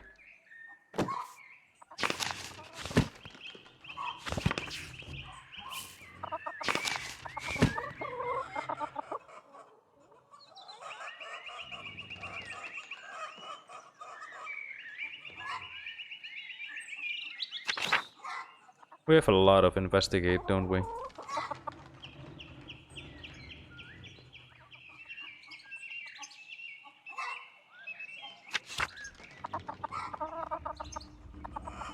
Well, there is an investigate in the cemetery that I'd like to do. I don't know, I really think it's someone from inside the monastery, because it's somebody passing notes all the way deep in, you know? So I think it's somebody with access. But that might be a red herring, like that could just be like someone wanting a meeting with everyone who has a, you know... Or at least like gather up everyone who might have some bone to pick with the Baron. Throw off the scent a little bit. But you know what? I'm an artist. not a cop, so...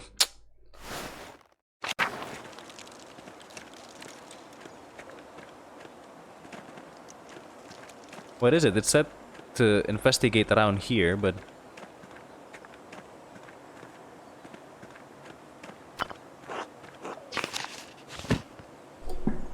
Is it like in general, just in general, you can investigate the cemetery? I want to see about the grave, but it's just not letting me interact with it.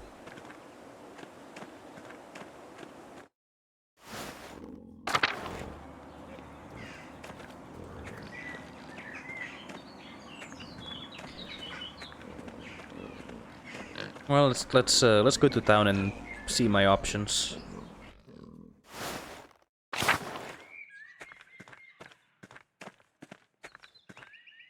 Oh look, it's Jerno. Andreas. I trust you are abiding by my command to leave Piero and the rest of the monastics in peace.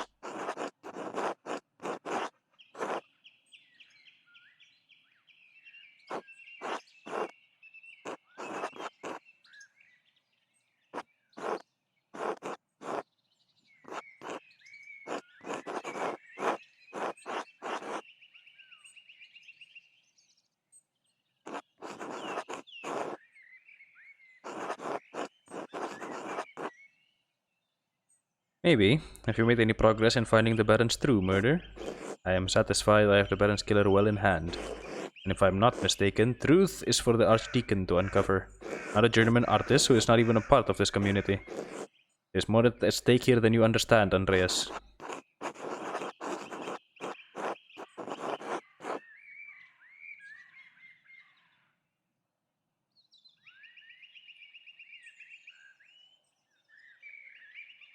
What is at stake here exactly, aside from an innocent man's life, of course? There are a few extant double monasteries with working scriptoriums any longer. They're costly to operate, and the church does not approve of them. Baron Rothvogel was a friend of the Prince Bishop, and if the Prince Bishop were so inclined, he could order the abbey closed and our community disbanded. A community of which you are not a member, and so whose precarity you can't understand. I thought you were a clever man, Andreas. Your ignorance disappoints me.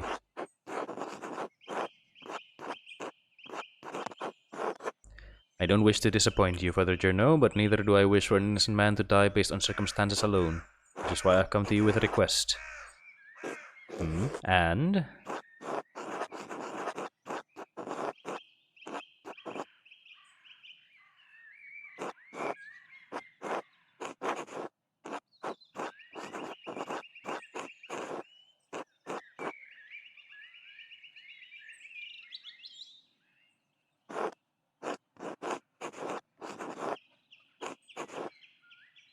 I have reason to believe that Prior Ferenc has hit... Well, but that would reveal that we've been investigating, isn't it? But I'm not sure if the game's gonna give me a chance to reveal the reason if I choose this one.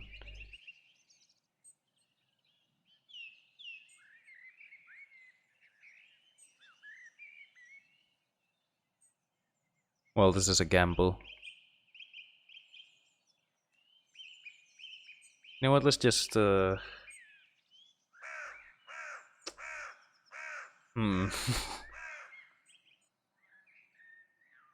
be honest with it. I have reason to believe Prior Ferenc has hidden something in Brother Gerhard's grave. I'd like to dig it up.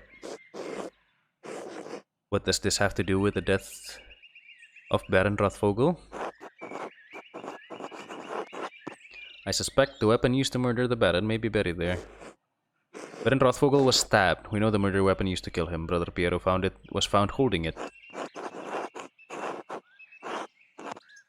The Baron's stab wound was self-inflicted. He was killed by a blow to the head.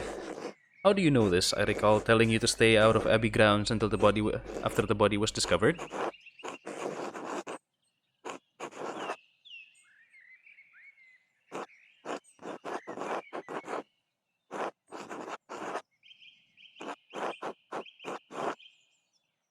Yeah, I don't think I'm gonna mention Florian. It's evident to anyone who gives Baron Rothvogel's body more than a cursory examination. Are you suggesting I didn't give the murder of Baron Rothvogel my due attention? You seem to think I don't care who killed the Baron or whether Piero is the one who did it. I do. But I have a role to play here, and I can't be seen to undermine the authority of the Archdeacon and stepping outside of it. You take me for a fool. I will not let you exhume Brother Gerhard's body on a hunch.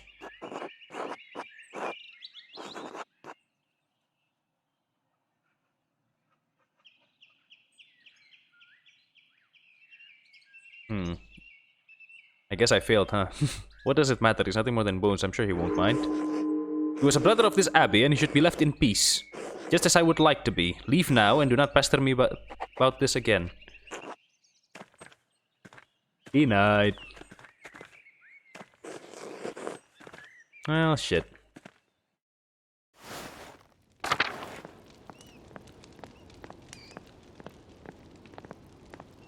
Well, I never say that I need the permission, it just would have been nice.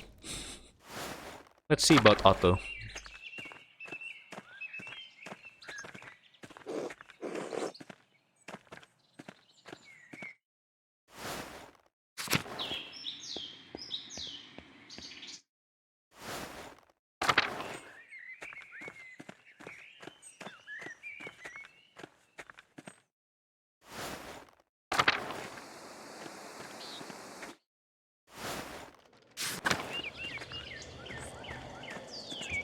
But I am well and truly confused now. Because Ferenc, I don't think it's Ferenc either now, because he also received a note. And, you know, if he's the one sending out notes, then, you know, why would he have one? Unless he's doing that, you know, 4D chess. I'll send myself a note, so, you know, anyone investigating would think that I couldn't have been the one who was sending the notes.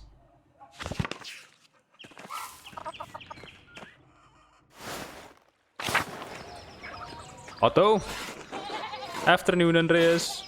Heard you did that bar on friends of yours was killed up at the Abbey. Oh, that Baron friend of yours.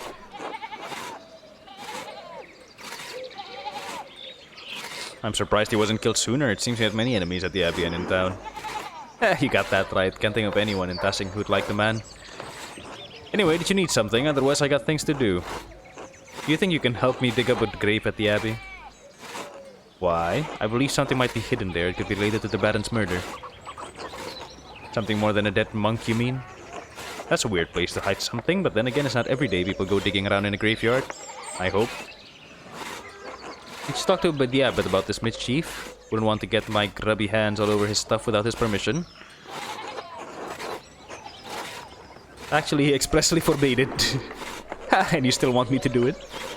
Sure, why not? It'll take a few hours though, especially if I'm digging alone.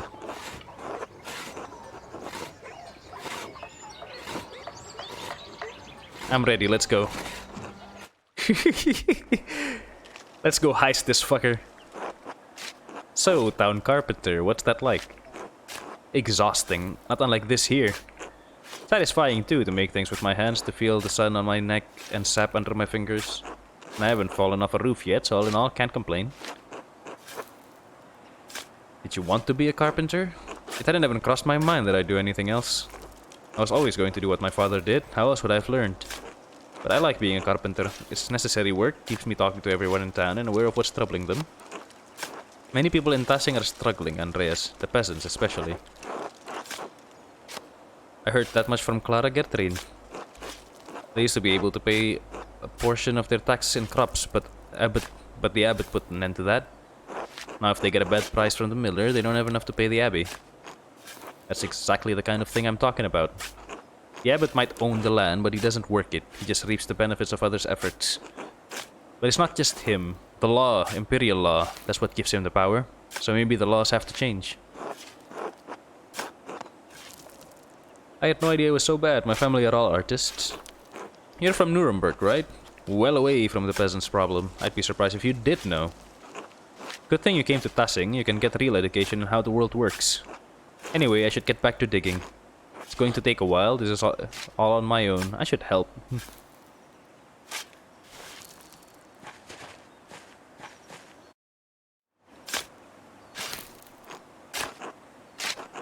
Got a ways to go to that. Why don't you take a look around? We're gonna get caught, aren't we? Father Matthias de Geneva, Abbas. Oh, Father Matthias is here. With a wooden headstone, too. Things must be worse for the abbey than I thought.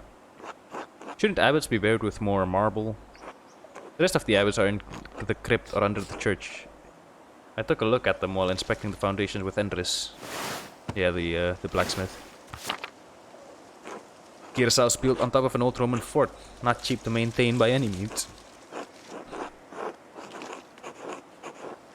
Still, I'm surprised the abbey doesn't have enough money to pay for a new tomb. I heard the abbot and the prior arguing back when I repaired the scriptorium roof. Whatever problems Kearsaw's having, they've been going on for a while.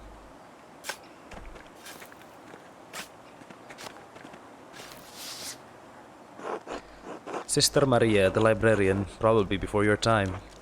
I was a boy when she passed. My father spoke well of her, though.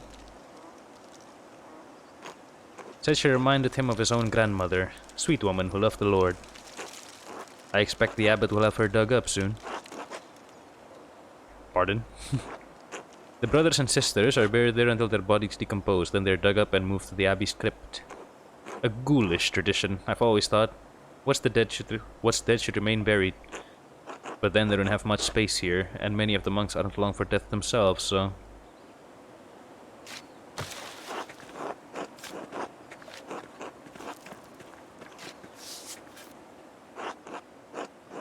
Mother Brunhilde, Abbotissa? I doubt anyone's in that one. Given the age, I'd guess she'd long been moved to the abbey's crypt by now. You worried Father Journeau might try to punish us for this. God willing, will be done before he finds out about it. So you want me to speed it up? Sure, what do you care about my back? Christ. Oh, here we go. Intercept, quick! Short, angry monk coming this way.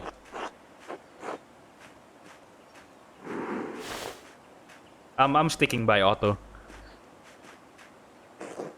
It's all well here. Why would it not be? Why have you coerced the carpenter into digging up late Brother Gerhard?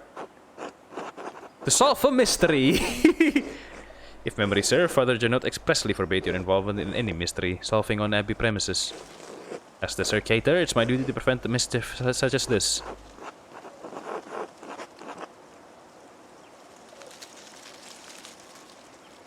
I made such a convincing case, the abbess couldn't help but humor me. Have we been coerced into this, Master Zimmerman? You really think this twig yarn painter is able to make me do something I don't want to do? This is very irregular, but so long as the abbot is proved, it's not my place to gainsay him. Clean up when you're done, please.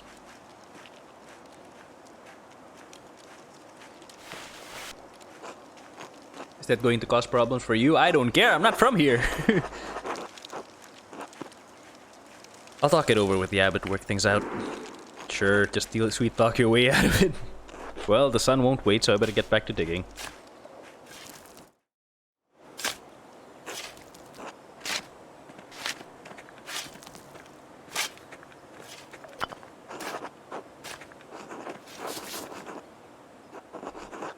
Brother Jacob from Cologne, did you ever meet him?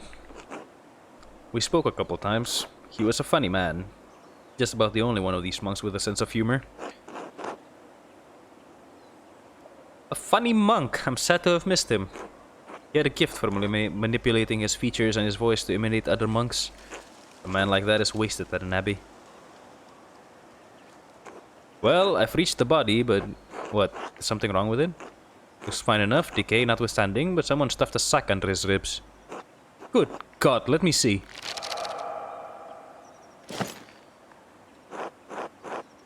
What a strange collection of objects with blood on them. Strange how? Two are plated with precious metals and engraved, a silver-chased rod and a golden plate. The rod has symbols of the zodiac on it. The plate has some script I don't recognize. And a knife! Seems ordinary enough. Put together with the other two buried here. Why would someone bury them here together? Because they're forbidden. Wait, there's blood in some of the symbols on this rod. Dried to be certain, but not that old. Ferenc tried cleaning this, but wasn't able to remove all of the blood. Could this be what was used to kill Lorenz? Who buried this here anyway? I can't say, but it may be connected to the Baron's murder. What? None of this makes any sense. What's going on here, Andreas? That's what I need to figure out too, Otto. Thank you for your help. Well, that's been productive.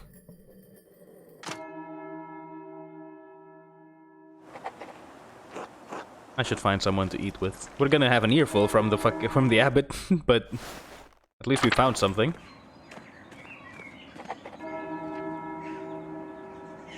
Should we confront Ferenc about this?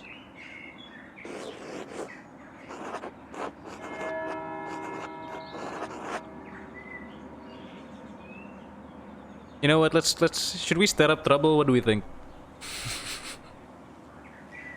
Just confront him about it. You know. Hey, by the way, I found bloody staff.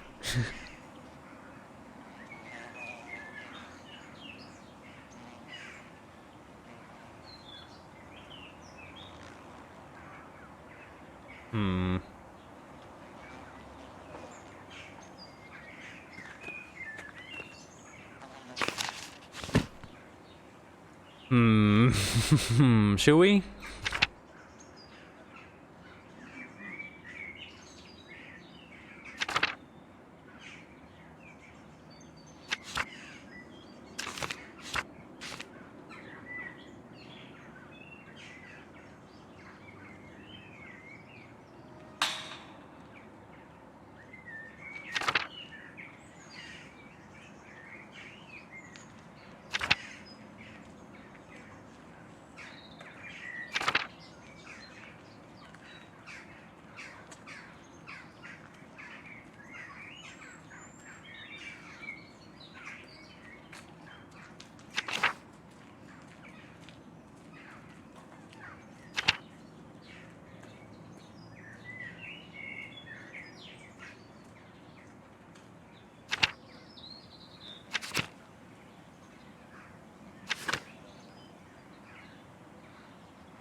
Hmm.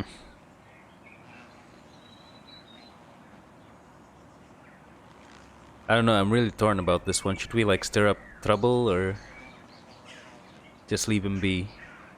Like keep it in the back pocket, you know? Hmm.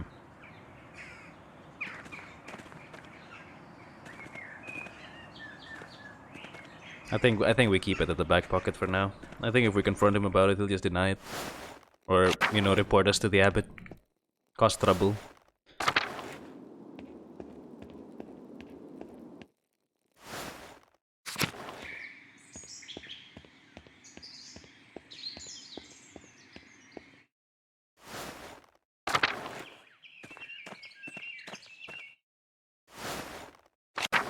Then again, you know, if we just you know, accuse him out of the blue, as in like when the archdeacon and whatnot arrives, I think that might stir up more trouble.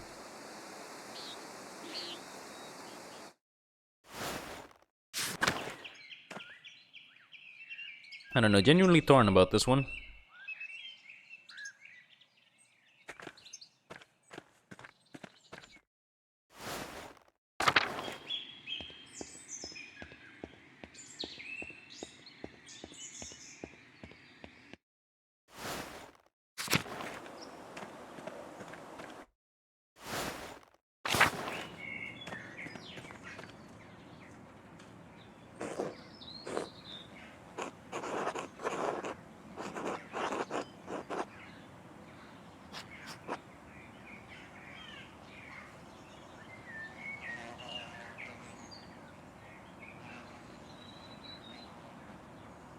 You know what, let's see what happens if I tell him.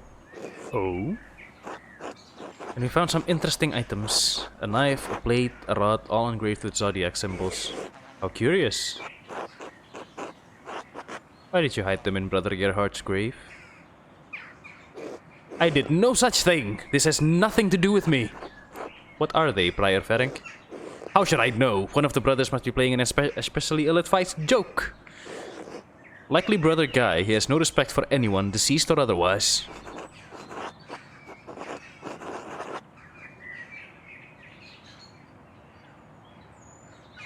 You're a consummate lad. I don't think we should be confrontational yet. But is Brother Guy known to have an interest in the occult? He could have. What say he couldn't? Stop dissembling. You're making a fool of yourself.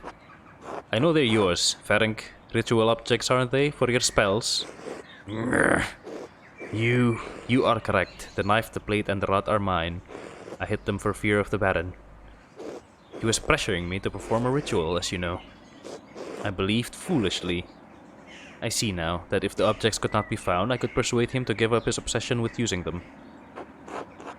He put you in a very difficult position. You did, but no harm came of it in the end, and now, well... I see. And how do you explain the blood on the rod? The what? On the silver rod. It's obvious you tried to clean it off, but it stained the engravings. It's my blood, that's all. The results of benign ritual invoking the aid of angels. I see what you're implying, Master Mahler, and you cannot truly believe I killed the Baron. Can you?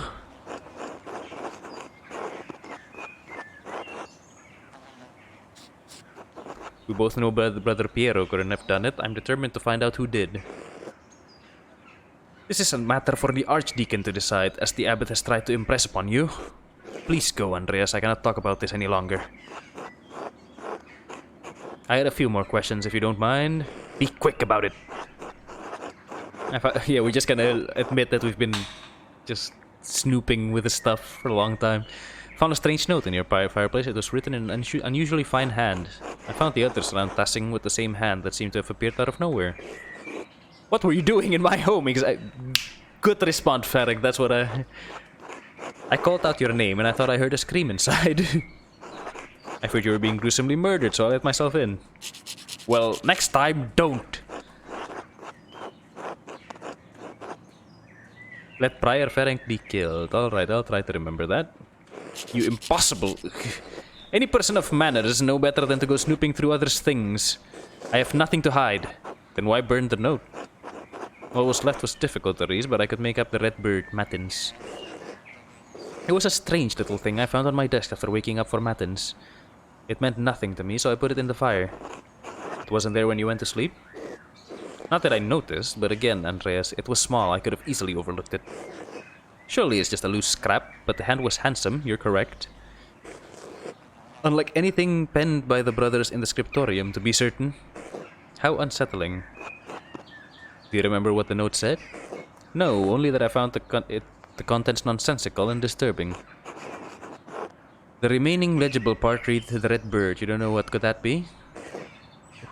A scrap from some bestiary? Couldn't say. My eyes watch the heavens, not the trees. Although we do not see many red birds at this altitude. The common robin, perhaps, or a swallow.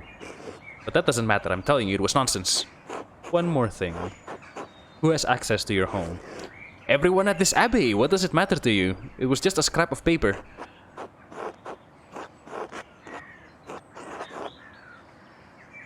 Let's, that's gonna give Florian away, so let's not mention that. I'm not sure yet, I just have a strange feeling about it. Perhaps you should pray the Lord settles your spirit so that I might have some quiet. But you don't you find the coincidence strange? No, we operate a scriptorium, Master Mahler, and a house perhaps the largest library in Bavaria. We are awash in parchment scraps. They multiply like silverfish between the pages of our books. Are you satisfied now? I suppose that will have to do, thank you. Are we done here?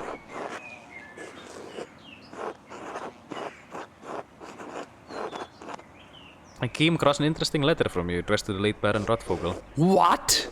Where did you get that? You shouldn't leave this type of thing lying around. An unscrupulous person might use it for devious ends.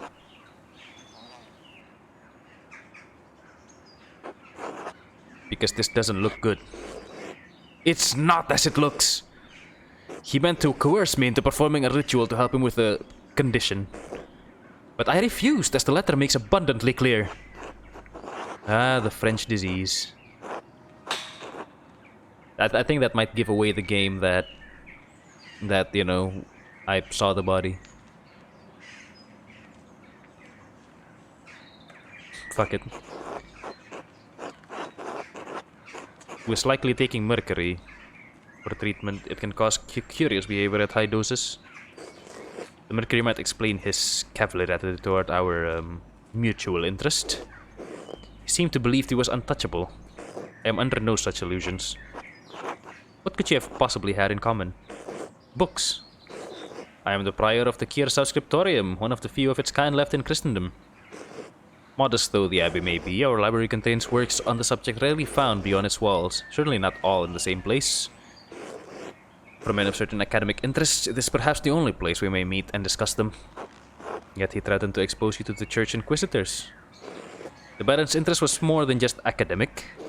When he wished to make it practical, I refused. There's nothing more to it. I see. Now, is that all? I have duties I really should attend to. I will if you... I don't think... I think... I don't know. I have a few more questions if you don't mind. You rushed into the scriptorium and something strange in your desk. Pardon? Why were you sneaking about the scriptorium? What was it you were holding? I thought I got a glimpse of astrological symbols.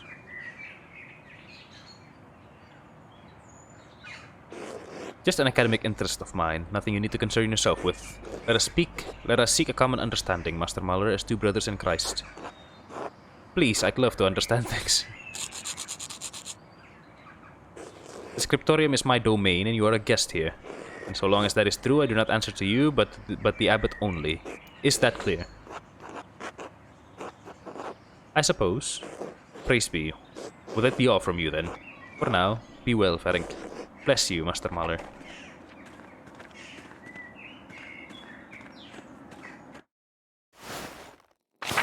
Well, if I was confused before...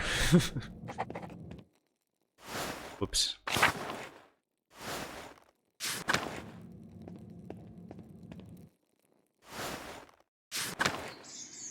Sebat, how you been?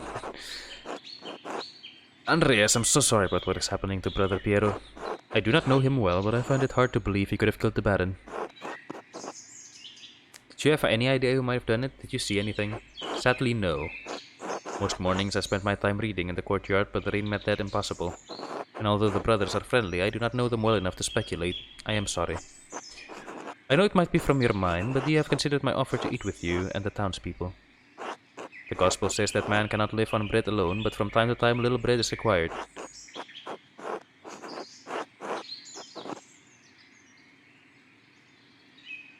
What time is it? Is it dinner? Is it Vespers? Okay, then of course I'll talk to Gret at the shrine to Saint Moritz. I'll see you there.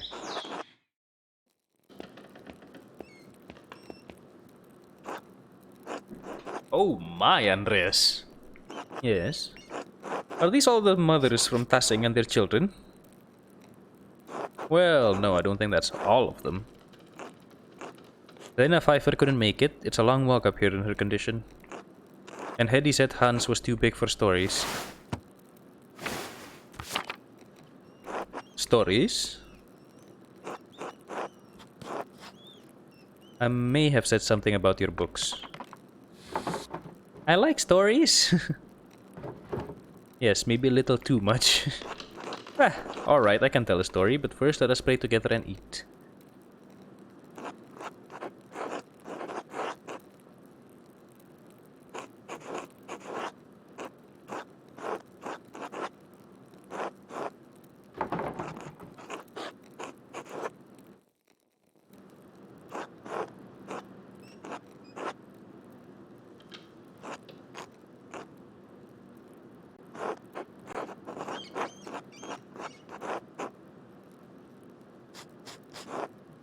I missed this when I was in Flanders.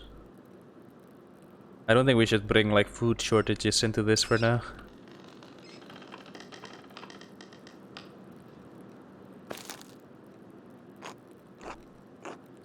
They don't have bread in Flanders?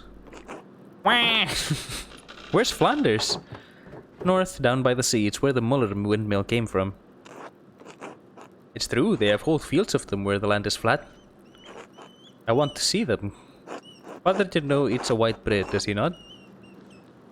Yes, the finest wheat is used for the abbot's bread. Why? The abbot is a very important man, Paul. We have bread in my home that we call injera. Injera? We make it thin, round, and white, and we put our food on top of it. We eat it with almost every meal. As you love the bread of your home, so I miss mine. Oh, what's the recipe? Maybe we could make it. Thank you, but no. We use a fine grain that does not grow here, called teff.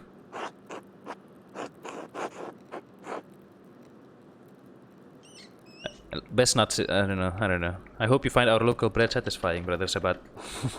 I do enjoy it, perhaps too much. I'm becoming too accustomed to life in Rome, even life in these mountains.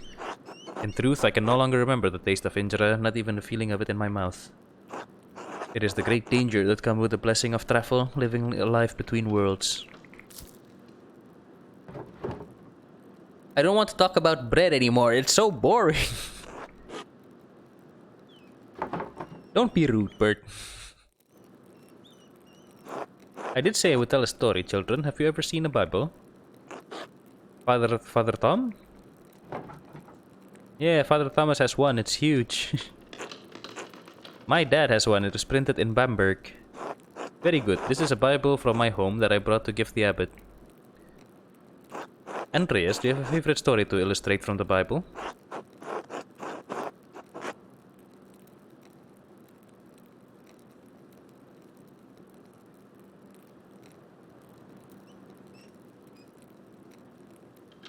Yeah, sure, why not? That sounds a fun thing to illustrate. The spectacle of a prophet carried bodily into heaven. It is always a wonder to see how different artists illustrate it. Now then, children, do you know the story of Jesus feeding the multitudes? Fish and loaves!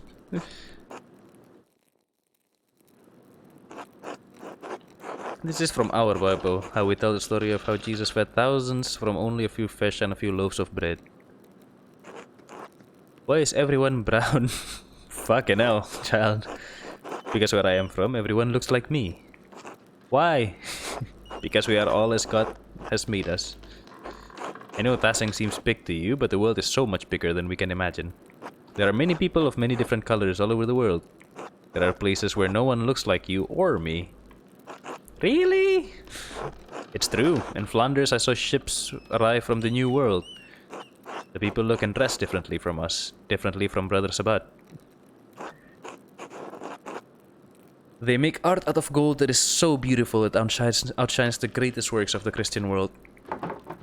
Brother Sabat, did you know the Baron who was murdered? Oh, fucking hell, child. Timing. Bird. It came up when I was inviting the druggers. I'm sorry, Mary. There's nothing to apologize for. We can't shield them from the world forever. I did not know him, Bert, but do you know the story of Lazarus? No. He was a friend of Jesus. He became sick and he died.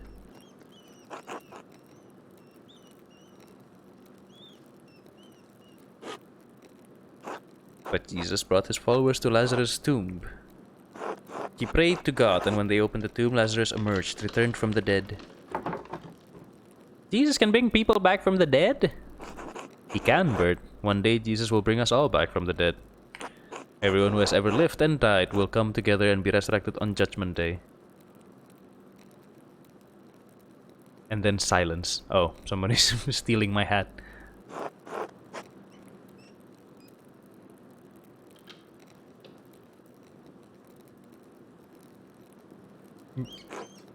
Even the Romans?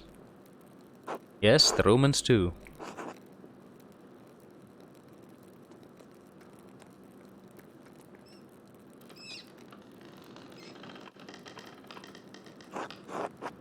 Why did you ask about the Romans? I saw one come out of their tomb like Lazarus. What do you mean, Paul? Well, the ruins below the mill, they're Roman and they all died a long time ago. But I saw one come out the other night. They were in white like Lazarus. Let's stop telling stories, Paul, and you shouldn't have been outside at night. Andreas, what does he mean?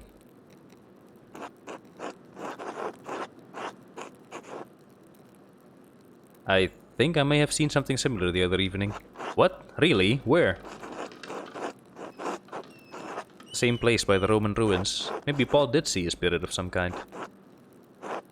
It's a very dire omen, if that is what he saw. I will pray on this. Apologies for that, ladies, but thank you for sharing a meal with me today. I'll be leaving for Rome soon, but I am glad to have spent time with you and your children. Thank you, Brother Sabat. It was wonderful. Don't forget to stop by the bakery before you go. I'm sure my husband will want to see you before you go. I will. God grant you all health. Right. You already slept very late yesterday, so maybe go to bed early. Oh, I actually did lose my hat just because I let that... I thought like he would ask for it back after, you know?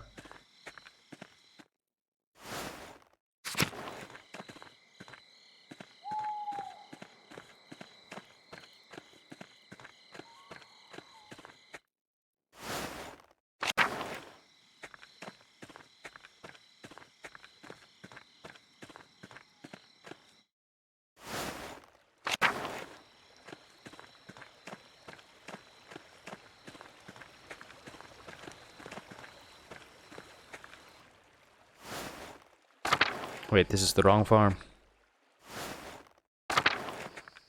Oh, hello. Andreas, Christ, there you are. Brother Wojslav, what's the matter? I'm just kind of guessing how to pronounce that. It's the Archdeacon. He's come early with an entire retinue in tow. He's questioning everyone who knows about the Baron, and Brother Piero. I've already told him the little I know. He expects to speak with you tomorrow at Nuns. He requests you specifically. Who's with him? Several men-at-arms, a gaggle of functionaries, and an executioner. I hope your prying has borne fruit, or Piero's neck will meet the sword. I've done my best with the time I've had. If only I had a couple more days. Whatever happens, Piero knows you've been working hard on his behalf, and he's grateful for it. Only Andreas... What is it? It's just... You know as well as I do that the Baron was not a good man. I'm not saying he deserves what he got, just... You think hard about what you tell the Archdeacon, and who you tell him about. You understand?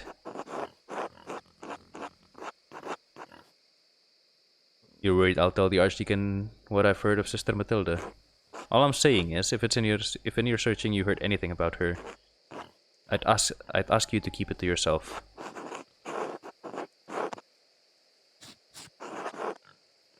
I'll do what I can. That's all I would ask of you. I should return to Kiersau. The abbot will be having a fit right about now. Be well, Andreas. I will pray for Piero's deliverance tonight. You should as well.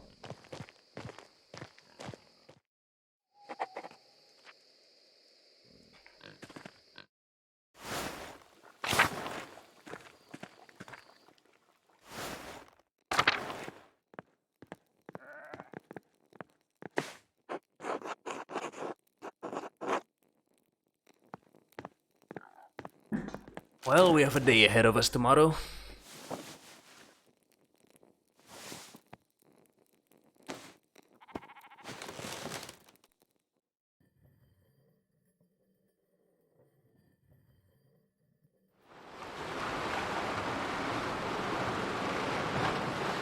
We're having that dream again, aren't we?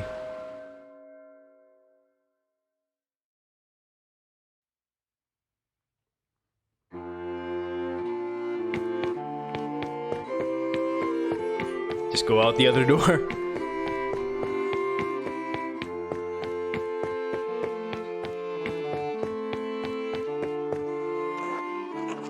Andreas, when are you coming home? Dad, I'll be home soon. I just need to finish the commission for the Abbey. Good, good. But finish that masterpiece too. It's time for you to get on with your career. Yes, of course. You're not going to quit like you quit university, are you? Aha. No, of course not. Good. If it weren't for the work I did for the rector, you never would have had the opportunity. Most people never got a second chance after they throw something away like that. I know, Dad. We'll see you. We'll see you when you get back. Sure, alright.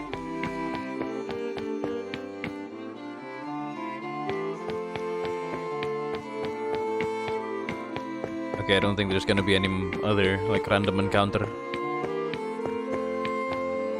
Oh, here we go. Sabine.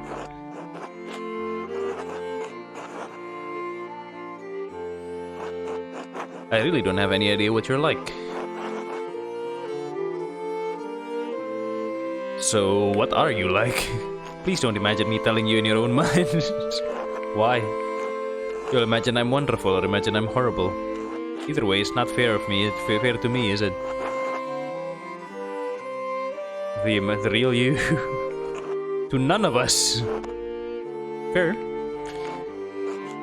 I'll see you soon, Andreas. For real, I mean. I suppose that's true. Until then.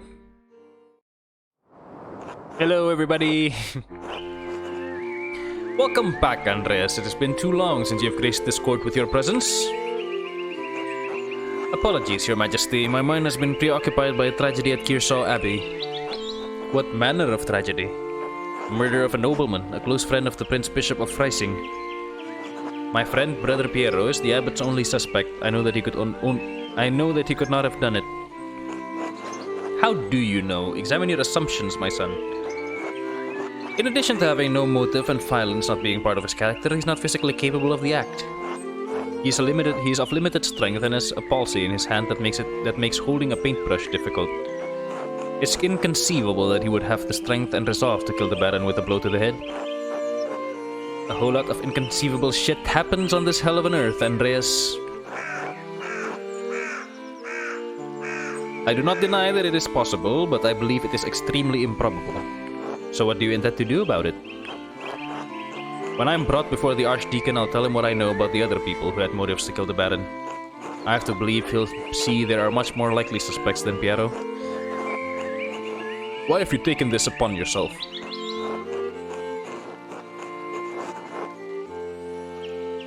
I have to save Brother Piero's life. He has no one else to help him. Your love for and devotion to him speak well of your character. A man who is humble before his elders honors also his gods. Of course you say that, old man. He is right though. If Andreas doesn't help him, no one will. Exactly. I understand why the brothers and sisters cannot act against the abbot, but I must do something. Why does that shit for brains abbot care about the death of a useless fart like Lawrence Rothvogel anyway?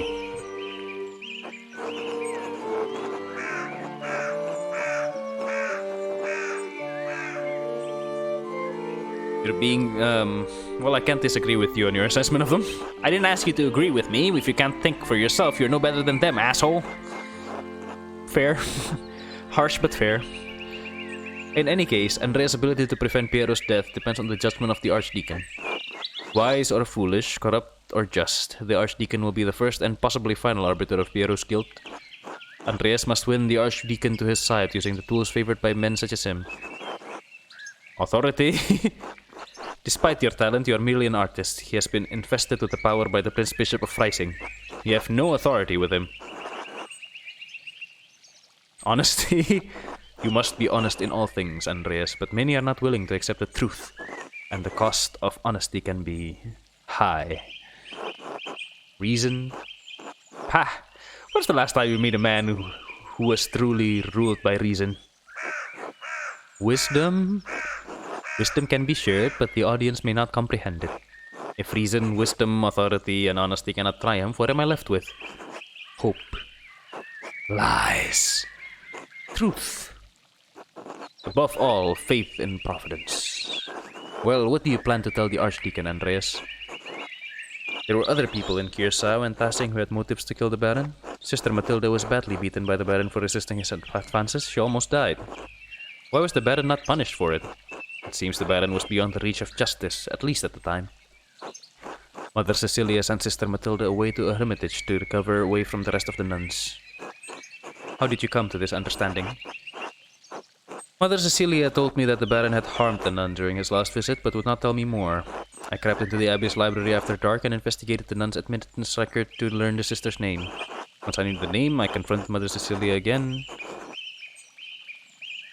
and she told me what happened. This is basically the same thing, is it not? Well, I confronted Matilda first, technically, so let's say that. You risked a great deal by trespassing in the library. Right, Andreas might have seen the monks and nuns' fucking scandalous behavior. Lawrence couldn't get his way with a nun, and he almost killed her for it. I wish I could say it's surprising. Sister Matilda's motive is a powerful one, but by what means must she have killed the Baron? I haven't found a plausible weapon yet. Motive alone will not convince the Archdeacon. He must find a plausible weapon she could have employed. Are there any others you suspect? Prior Ferenc feared the Baron would report his occult interest to the Inquisitors. How so? Prior Ferenc and the Baron shared a fascination with occult texts. The Baron was pressuring the Prior into performing a ritual for him while he was visiting Kiersau. When Ferenc refused, the Baron threatened to turn him into the Inquisition. How did you come by this knowledge? I found written evidence, a letter from Ferenc to the Baron, in which she discusses all of these matters. It's a dangerous thing, a monk dabbling in the occult. His very soul could be in danger. Forget the soul. He could have been defrocked, excommunicated, even killed. All for a little curiosity. Better to stay stupid and ignorant, that's what I say. We're well aware.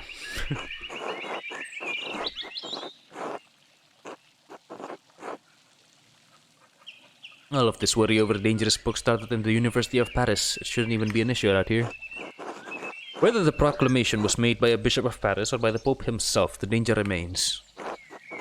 I also found a cipher that the prior had left on his desk in the scriptorium. When I deciphered it, the message pointed me to a freshly disturbed grave in the cemetery. I convinced Otto Zimmerman to dig up the grave in question. What did you find inside? Occult tools that Ferenc had hidden. Why hide them and why leave the note? I suspect he hid them in case the Baron made good on his threat to summon Inquisitors to Kiersau. As for the note, I'm not certain. Prior Ferenc feared loss of his status, his life, and even God's grace. Men have killed for less. How might the Prior have accomplished the deed? He may have killed the Baron with a silver rod. The Prior used it in performing his rituals, and there are traces of blood on it. If that was the weapon, it has a certain dramatic propriety, at least. It will be challenging. It will be challenged to condemn the Prior for murder, but if that is where the evidence leads, the Archdeacon should see the wisdom in it. Are there any others you suspect? I found no other suspects. You've brought a worthy mystery before this court, Andreas. I pray to God we have granted you the insight you need to face the coming challenge. You have not. Thank you, Your Majesty. I am prepared to meet the day. Before you go, Andreas, there's one more thing to consider. You will be summoned to the Archdeacon to tell him what you know. But you need not tell him everything. I understand. There is a place for a noble lie. This is not one of them. Why? The Baron is dead. All of the people with the motives to kill him suffered either directly or indirectly from his wickedness. Simply mentioning a name to the Archdeacon may endanger them, whether they had anything to do with the murder or not. Right? No point throwing everyone waist deep into the shit.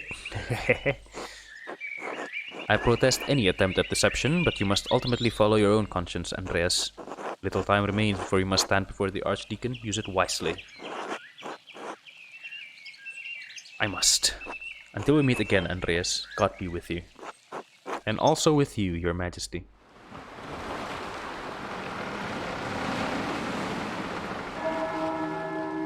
I think with the state of things, we're probably just gonna mention Ferenc. But we'll see, I guess. Time to get back to work. Work. Right, what kind of investigation can we do? There's still the widow, and there is still the last...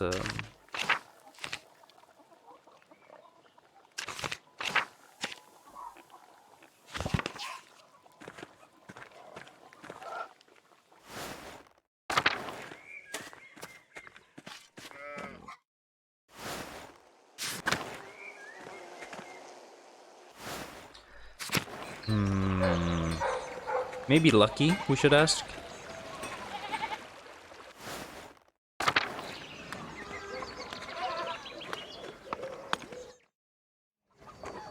Hello, Andreas. Something you need?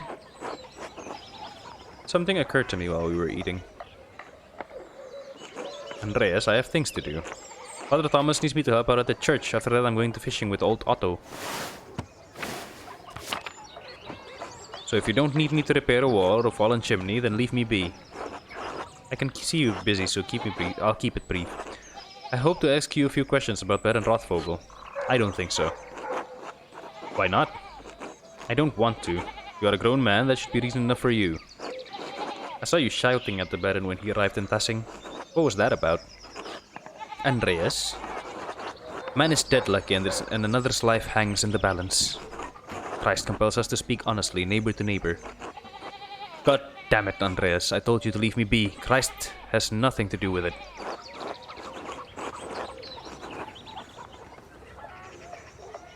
Gimana?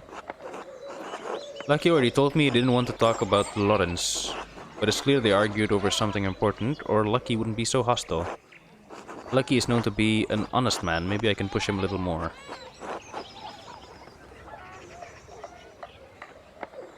Yeah, I think it might be a bit much to immediately go into, you know, pointing at him for murder.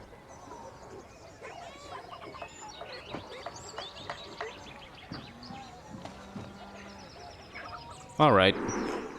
Good day.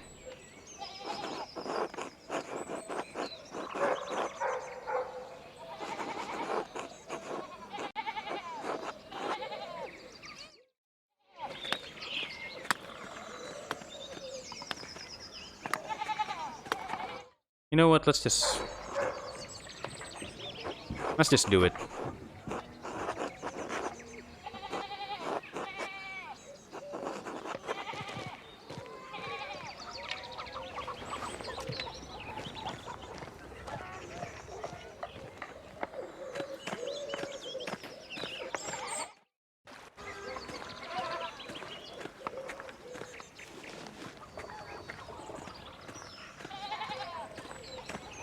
Hello, Andreas. Oh dear, something the matter with the Zimmerman's basin?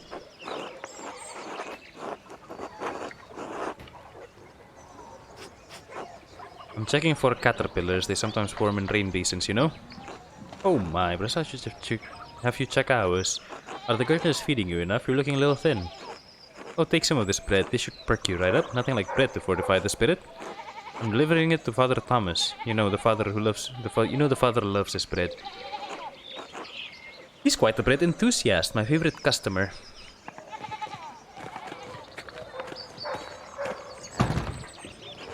You should come back. You should come by the bakery more often, Andreas. Anna would love to see you. It's so cute when she tries to steal your hat.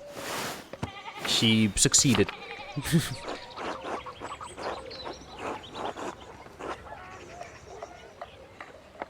I'd love to, but can we discuss this another time? I have to, Oh, of course, until later.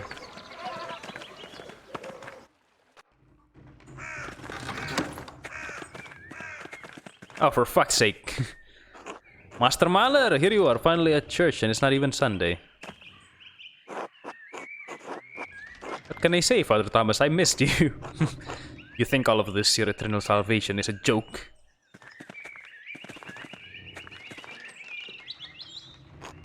Afternoon, Father Thomas. How's my favorite customer? Ah, Gret, you know I can't live without my rye. You're too kind. Please enjoy it with my well wishes. I should be off now. Be well, you two. And he's gonna confront me about it. Andreas, what brings you to the church?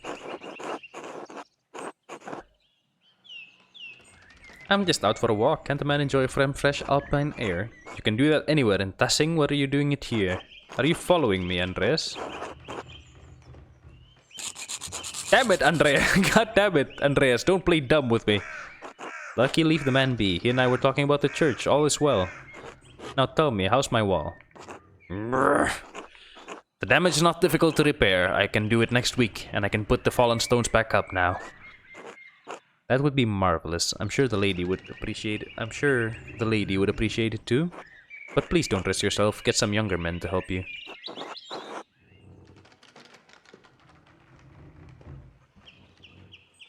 Need a hand, Lucky?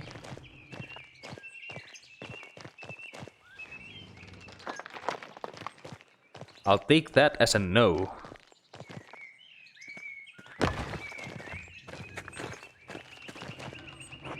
Afternoon, Father Thomas, Andreas.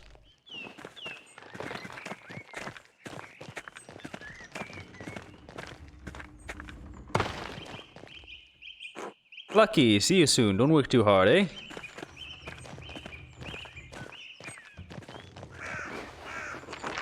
Even at this age, Lucky is quite able. Only Big York can match his strength. Thank you for your labors, Lucky.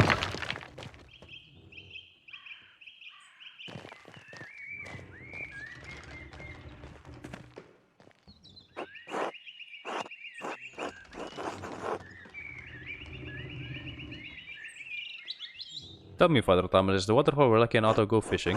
I don't know there were many fish there. I've heard salmon and trout gather at the base of the falls, yes. I'm not much of a fisherman myself, a bit squeamish, you understand. Why do you ask? Surely you're not really following Lucky. He's an honorable man, Andreas. Sorry, I have to go. Be well. Oh, go with Christ. Oh, goodbye? Very unusual man.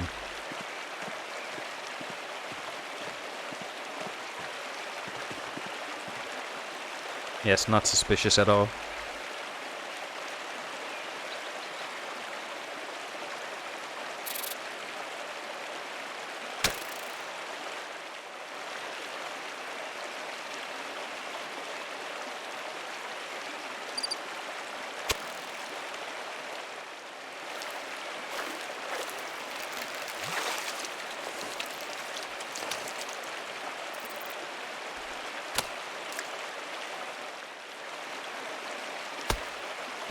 Holy shit, Lucky!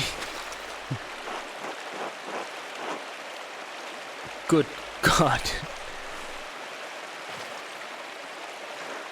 Until later, Otto.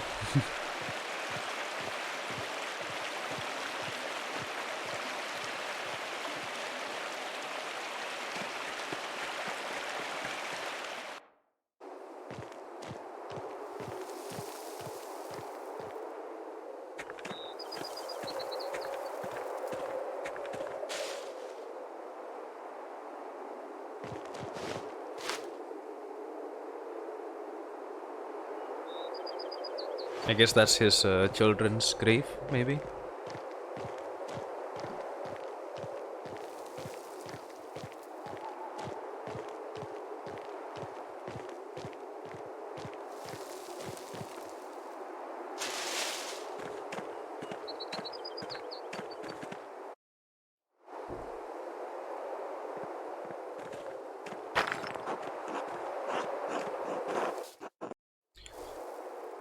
Zwei Finns, two innocents. That's strange. Are there two people buried here? Children, perhaps. Could they be Lucky's children? But why would they be buried outside the churchyard then?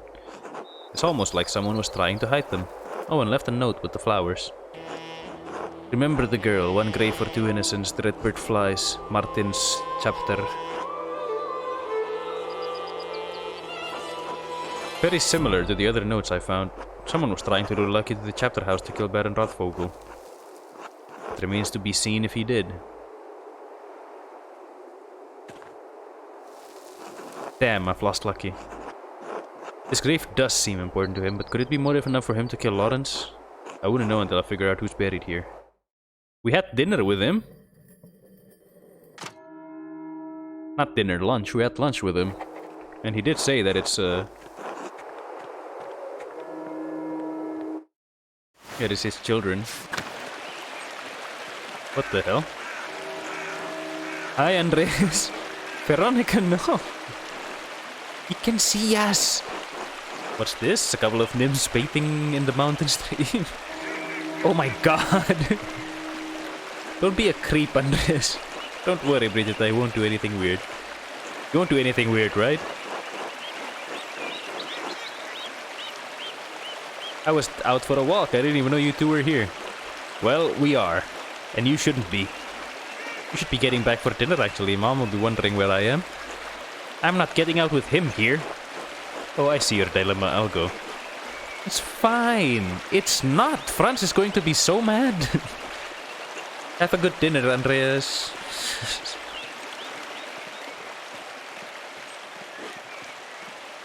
Now she screams.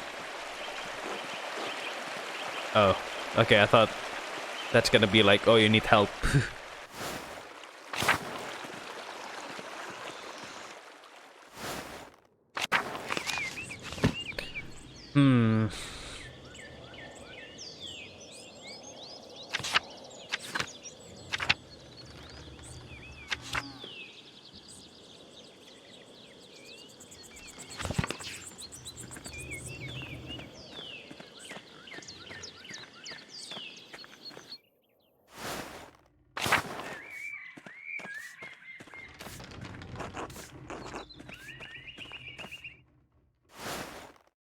Should we eat with Lucky?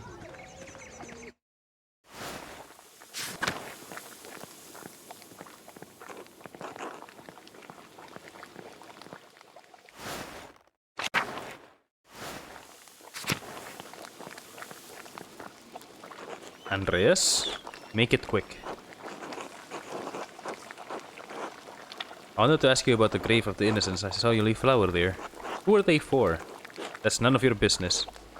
I won't talk to you about this, Andreas. Don't ask me again. I found the note you left in the records. Remember the girl? One grave for two innocents. The red bird flies. Martin's chapter.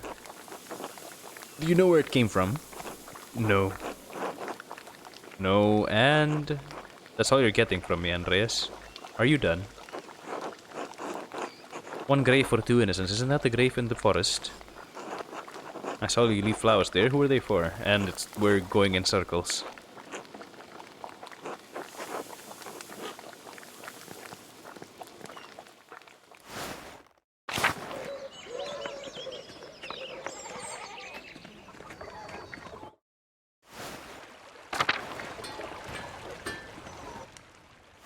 Whoops.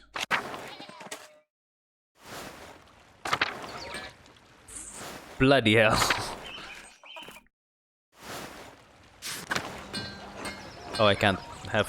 I guess I can't have lunch with Andreas.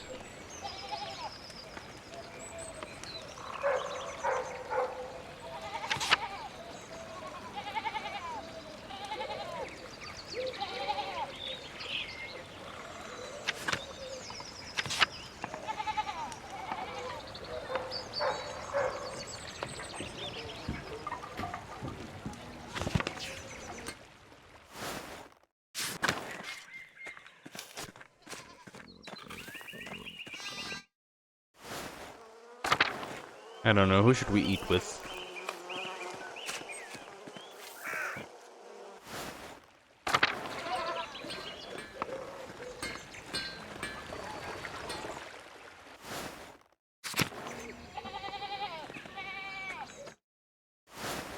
Also, can I get my head back?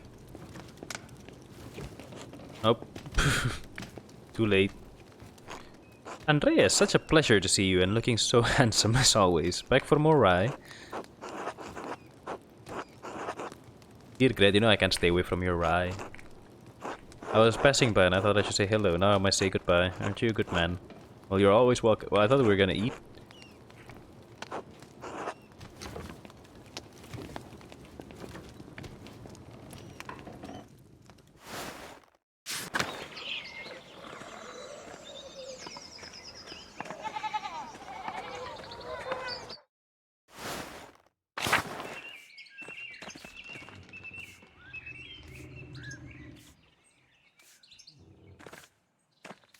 Yeah, I really don't know where we're gonna eat.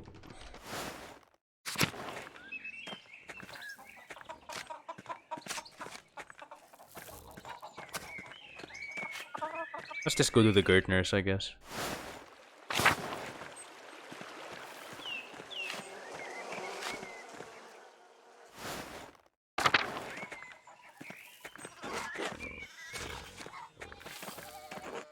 Andreas, got dinner plans?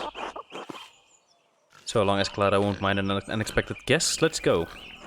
She's resourceful and you're hardly unexpected. Come on, I'm starving. That's a big family. Yeah, prayers.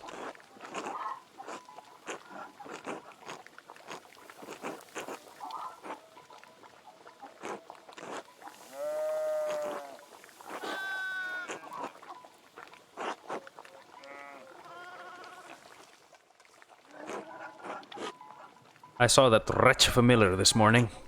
The bastard had the gall to raise his hand to me in greeting. I should have spat on his feet. Dad, I don't know how we're going to pay the Abbey's taxes if he raises the milling fee. Maybe you can work out an arrangement that benefits you both. No use talking to that man, not with the bad blood between us.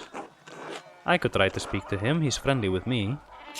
Absolutely not!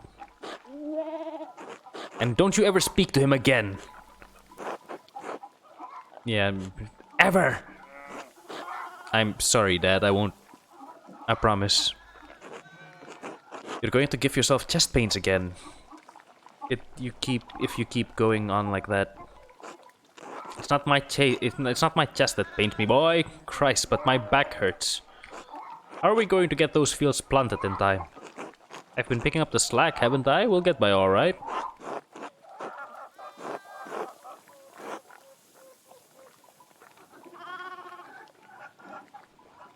Oh, yes. The amazing voice acting.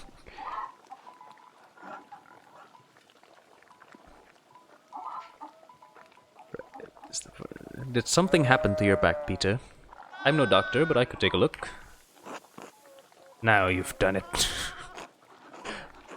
Up with the sun no matter the weather, out there in what? You know what, maybe picking the stylized font wasn't the best of ideas. Up with the sun no matter the weather, out there in muck and the elements working my hands to goddamned splinters! What's your heart, son? Son? Actual son? What's your heart, son? You want to leave Clara a widow? Oh, don't worry about it. Yeah, I like the stylizing of the fancy fonts, I guess, if you want to call it that, but it's certainly difficult to read sometimes. Why don't you go see Agnes Stein? Okay, that one's just the word, that's not even the font. Why don't you go see Agnes Steinerin about a balm for your back? I don't want goddamned women's medicine! Dad, we have guests! If Agnes's medicine is good enough for me and Clara, I don't see why it can't help you too.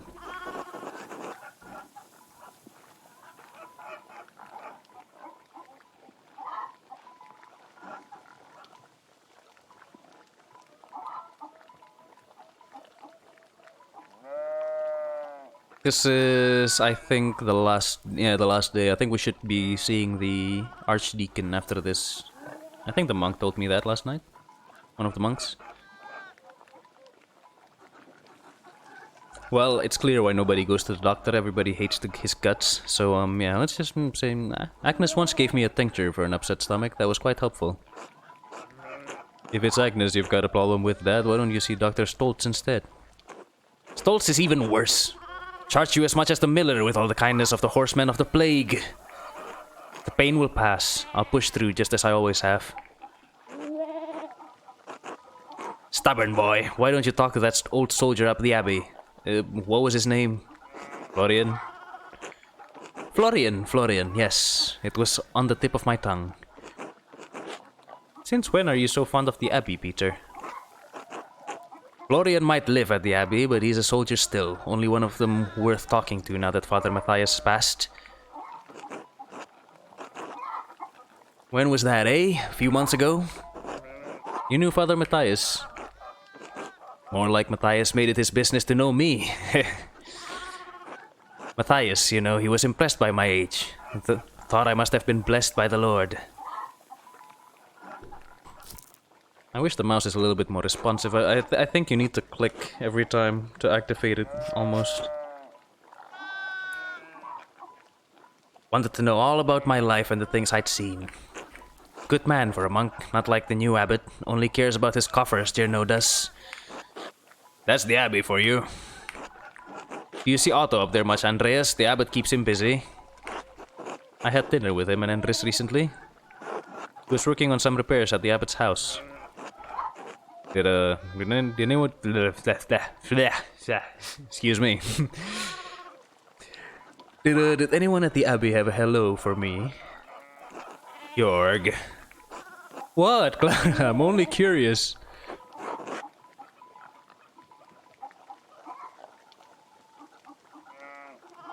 No, Jorg. No one had a hello for you. I feel bad. Were you expecting someone? It's only that I talk for one of the sisters there sometimes, Zindina, and I was wondering if she, you know... Forget it, it was stupid anyway. Yeah, I don't know, I haven't checked the options or anything, but, you know, I wish there's a way to, like, just keep the mouse active all the time. We don't often get meals with you, Andreas. Pestering folks around town with questions like you do. You want to know anything about the town? I don't even remember who Martin Bauer is. Which one is Martin? Ah, the...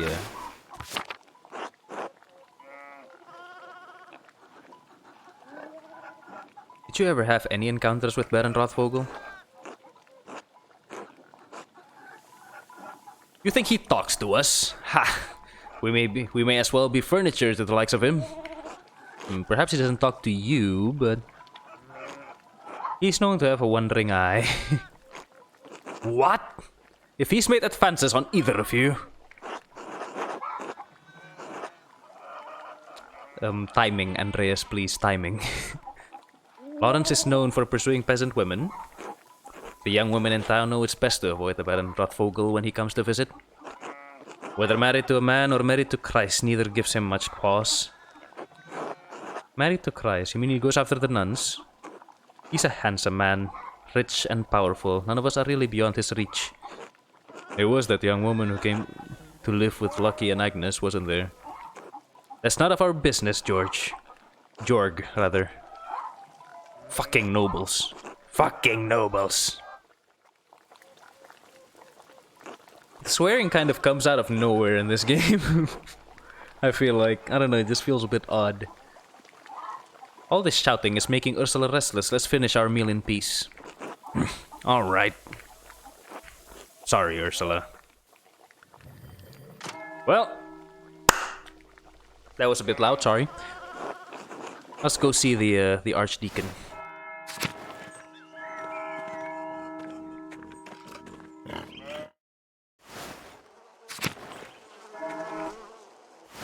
Yeah. I mean, I understand that they probably just put it in as a, like, you know, a familiar term, just general. They cursed at this moment, but it feels a bit jarring to just see, you know, fucking.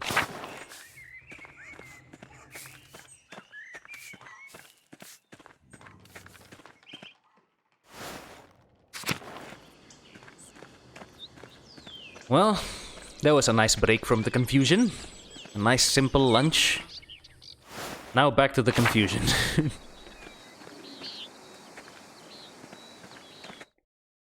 Yeah, I think... I don't know, I really want to try with some of the other backgrounds, I guess. Depending on how long the game is, I don't tend to have much patience for playing games, unfortunately. Not right away, anyway. No, it's just the whole village, huh?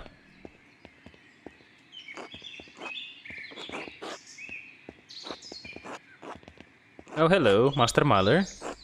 Yes, it's me, sister. Do you think Brother Piero really murdered the Baron? No, of course not. Oh, then why did Father Abbot have him put in the cellar? I don't know the answer to that, Sister Margaret. I'm sorry.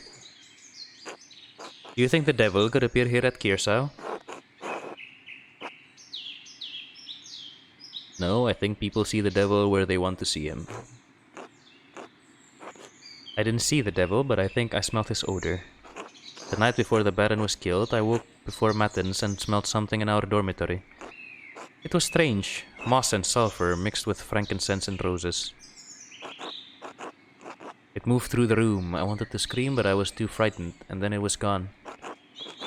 I'm ashamed that I didn't cry out, but I didn't know what to do. I don't know what I would have done any better, sister. That's small comfort, but thank you. Thank you, Sister Margaret. God bless you, Master Mahler.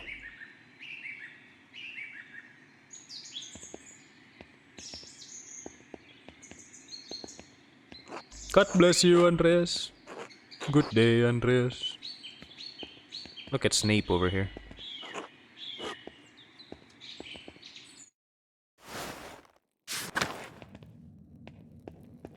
Is that the Archdeacon, or is that... Oh, that's one of the hired...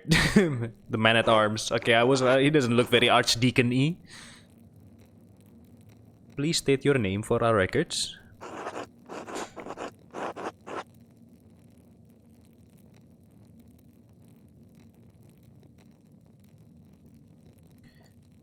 Andreas Mahler, Troublemaker.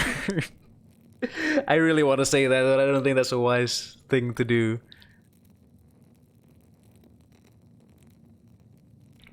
Oh, what the hell. Andreas Mahler, Troublemaker. That's fine, I suppose. You do understand this is an official inquiry about the murder of a nobleman, yes? I ask questions, you answer them. If you do not wish to cooperate, yeah.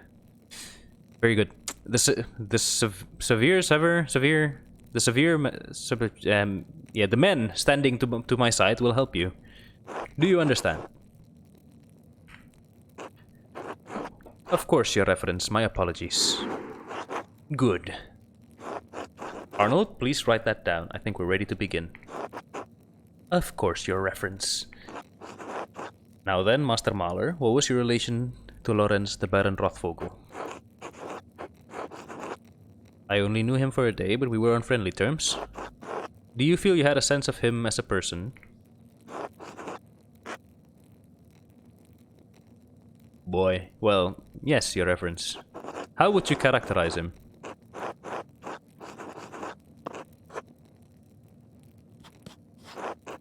Well, this about sums it up, yeah? A nobleman, for all the good and ill that goes along with that title. Do you have a problem with the nobility, Master Mahler? Of course not, Your Reverence, but even a nobleman may be tempted to abuse their power. I understand your meaning, yes. Do you know of anyone who had reason to harm the Baron? Should we mention Ferenc? I'm not gonna mention Matilda, but should we mention Ferenc? The blood is awfully suspicious. But then he also got the note, which makes me think that he wasn't the one who wrote it. Well, he definitely wasn't the one who wrote it anyway, because, you know, it's above the, it's above the scribe's pay grade, shall we say. But if we don't mention it, it's just Piero on his own, isn't it? Or me.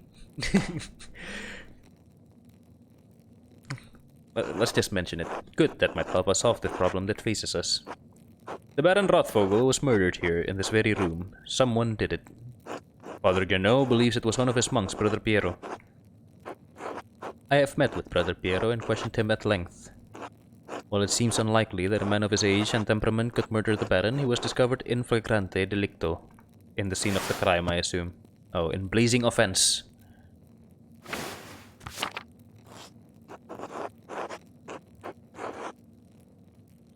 He wasn't, though. The Baron was already dead. Stop talking. If you wish to advocate on behalf of Brother Piero, I suggest shutting your mouth until I ask you a question. Piero had reasons to resent the Baron, the loss of his work, the insistence on discussing the writings of the Troublemaker from Wittenberg. And as for his age and infirmity, I myself have read of many cases in which a man of modest strength succumbs to the temptations of the devil.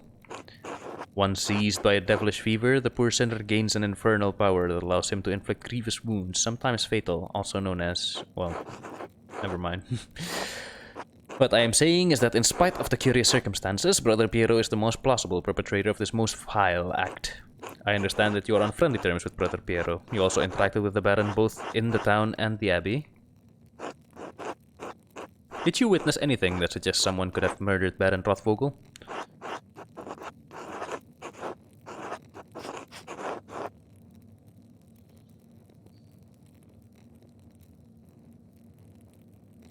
I don't think the thief's... I think he's a thief, not a murderer. Not a murderer. Ferenc is the one that we have the most complete sort of framing for evidence and all, but I'm not convinced. I'm not convinced that it's Ferenc. I'm gonna say it though. That is an extraordinary claim, Andreas. The abbot speaks highly of the prior and he oversees both you and your brother Pierre's work, does he not? Yes, Your Reverence. An extraordinary claims requires extraordinary evidence for me to take it seriously. Why would I take the word of an artist of a respected officer of this abbey? I can provide evidence of Prior Ferenc's motives. Please do.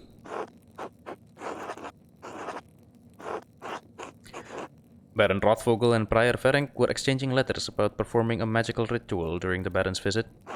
You have proof of this? I have a letter the Prior wrote to the Baron. In it, the Prior mentions that he will not perform a ritual for the Baron, even if the Baron doesn't follow through on a threat to implicate him to inquisitors in Innsbruck. An implication of necromancy is a serious matter. The prior's position would have been in peril, possibly even his life. And how do you believe Prior Ferenc would have killed the Baron? I pray you will not say it was a magical ritual. I found a silver rod that belongs to Prior Ferenc that has dried blood on it. A silver rod? Likely a magical tool of some sort, but it is of a size and weight appropriate for the head wound that the Baron received. How did you come to possess this item? One of Prior Ferenc's concerned brethren delivered it to me, to my keeping. I would prefer to keep his name out of the records. Highly unusual, Master Mahler, but I will heed your request. Is there anything else to say about the Prior? No, Your Reverence. Very well. Who else may have wanted to see the Baron dead?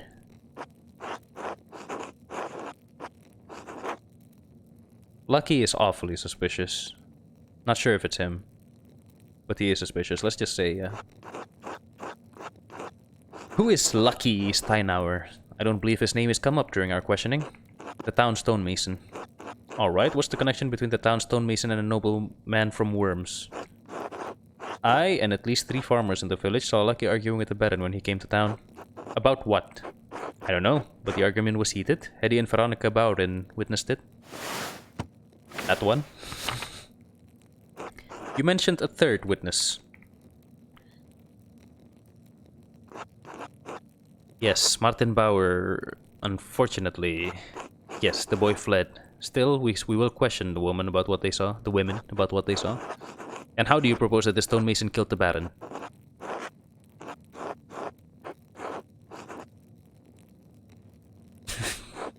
In spite of his age, Lucky is incredibly strong. Have you seen the town church, Your Reverence? Yes, I passed it on the way to the abbey. Why? I saw Lucky lift one of the largest stones in the cemetery wall by himself. From what I remember, the stones are quite large, but being strong alone does not mean he murdered the Baron. True. I also witnessed him killing fish by slamming their head against a rock. The Baron was killed by a blow to the back of the head. There was a bloodstain at head level on that wall, not far from where he fell. These deliberate typos, man. The blood could have stained the wall subsequent to his injury. Or it could have occurred because Lucky slammed the Baron into the wall hard enough to kill him. An interesting theory, Master Mahler. Is there anyone else you can think of who may have wanted to harm the Baron? No one else, I think. Yeah, I think there's nobody else. I can think of no one else who could have caused harm to the Baron, Your Reverence. Very well. Are you aware of anything else that might shed some light on this case? Has Brother Florian told you about the note he found in the Baron's clothing? Yes, Brother Florian explained how he came to find it and told me its contents. Master Adeljäger? Do let me know if you can pronounce that. Has entered his testimony in our register. I don't understand the implications. Who is the innocent? It's not clear to me either, Your Reverence. Do you believe the murderer wrote it? Whoever wrote it was a talented scribe. I understand Kirsau has 2, the elderly brother Adok and the younger brother Guy. To be frank, Your Reverence, neither man has the skill to write this way. There's something else about it too. The style is just different. It's unlike Adok and Guy's writing, unlike mine. Yes, well, whatever the particulars, it seems it will remain a mystery that stands apart from the commission of the murder. Unfortunately, there is more to tell. I found more notes. Notes written in the same hand, on the same type of parchment, to those who had motive to kill the Baron. That is deeply troubling, but again, beyond the bounds of my investigation. In any case, I thank you for bringing it to my attention. Of course, Your Reverence. Thank you again for your time, Master Mahler.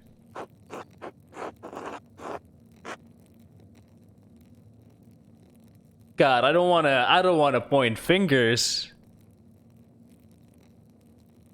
I don't know, I don't feel good about this. Like, if this leads to actually pointing the finger at somebody.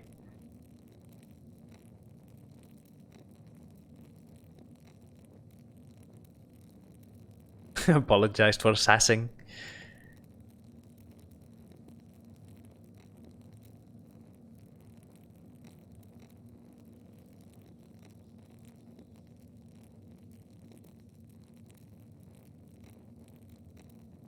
I don't know. Genuinely stumped on this one. But I really don't want to like directly point fingers at somebody. But if I say, of course, he could still go after Piero.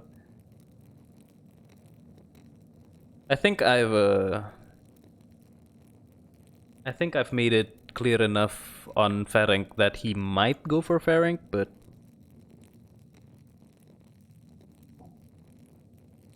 yeah, no idea. I don't know. I don't feel confident enough.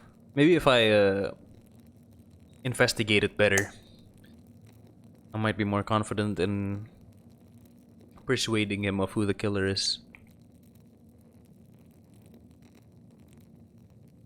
But you know what? The way I've been playing the my Andreas so far, I think he would give an opinion. So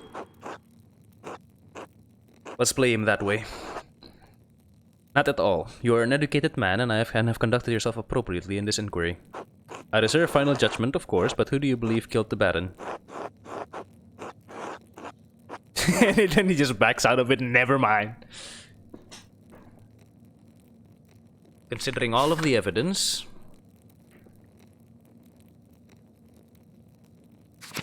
Yeah, I think Ferenc's the one most likely to actually... He may not have done it, like, he may not have orchestrated it, but he very possibly was the one who...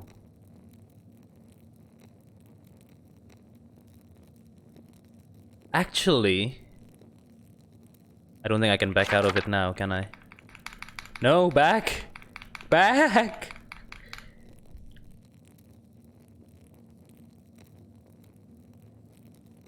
Because now that I think about it, I think he might have put the note in, you know, like, oh, I hit some stuff in the brothers.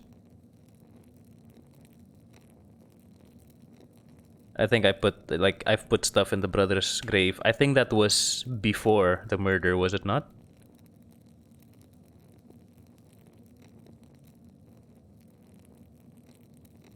I may have fucked up. I will admit that.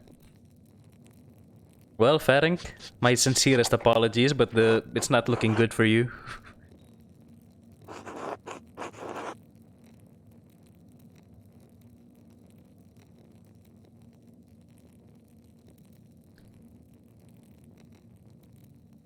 I don't know, I feel like it's too obvious for it to be Ferenc.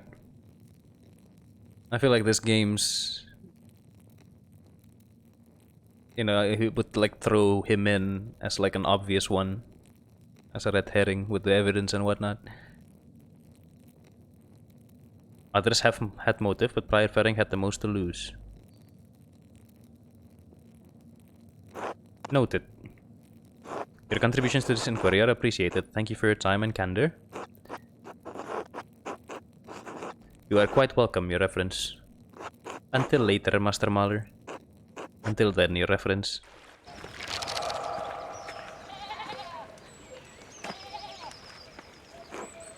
Andreas, I didn't think you were coming to this. Well, here I am. It was the prior of the abbey, if you can believe. Fuck me.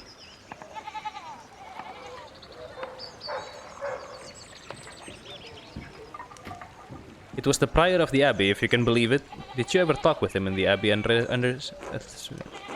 You missed the trial, Andreas. That archdeacon read all of the charges and found him guilty.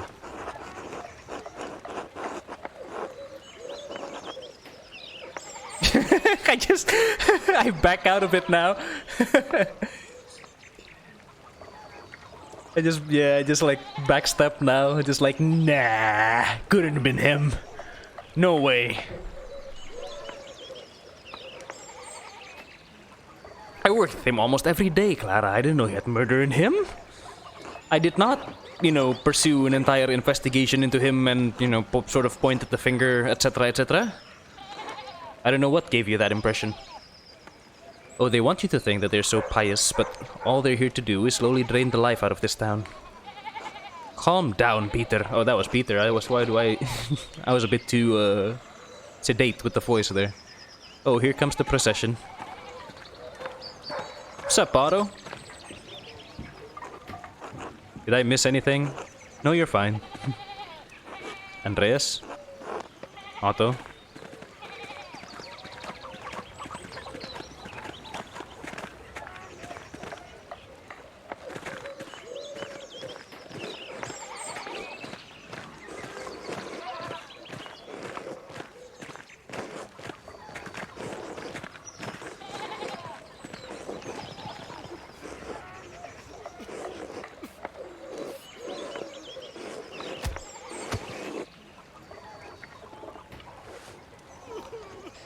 Yeah, game, just make me feel worse, will you?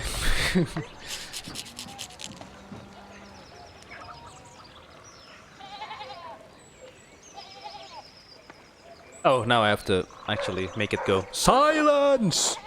I order the executioner to carry out his duty. Aren't they supposed to wear a mask? I warrant him peace and safe conduct, whatever may befall him.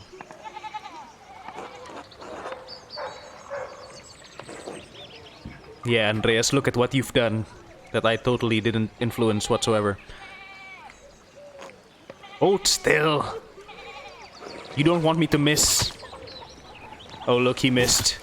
Oh, for bloody hell. I thought executioners get punished for that.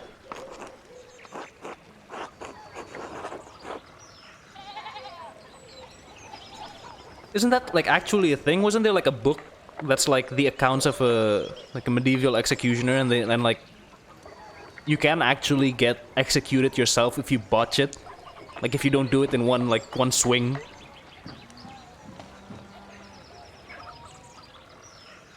I think there was something like that. So, well, executioner, you're next. I volunteer. You have executed as judgment and law have required. For that, I thank God and my master who has taught me such art. Art? Art? Scribbles, more like. I know this was your doing, Andreas.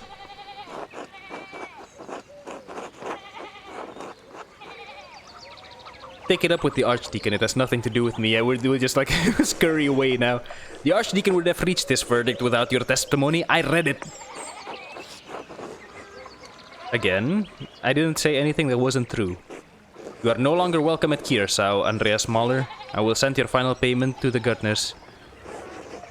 Oh, I already took my final payment, so you don't have to worry about it. May you have a long and successful career in Nuremberg, and may you never travel this way again. Yeah, that was a bit much. Andreas, has the time come for you to leave us? I'm afraid so, Brother Piero. This farewell will have to be brief. Father Gernot made it clear that I was no longer welcome at Kiersau.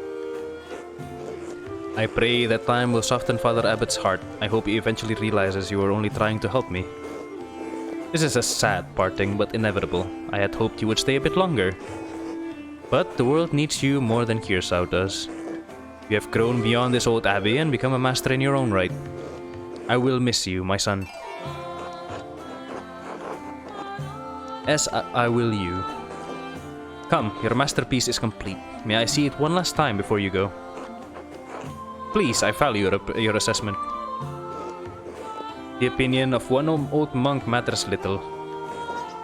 All the same, I am excited to see it finished at last.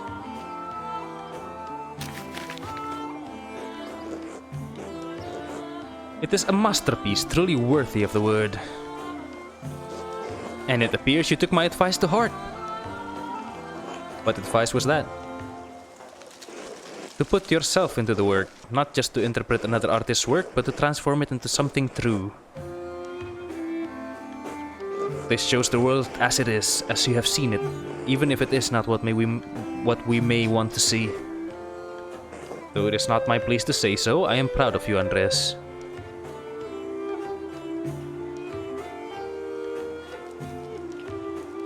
What's this? Scrap of parchment?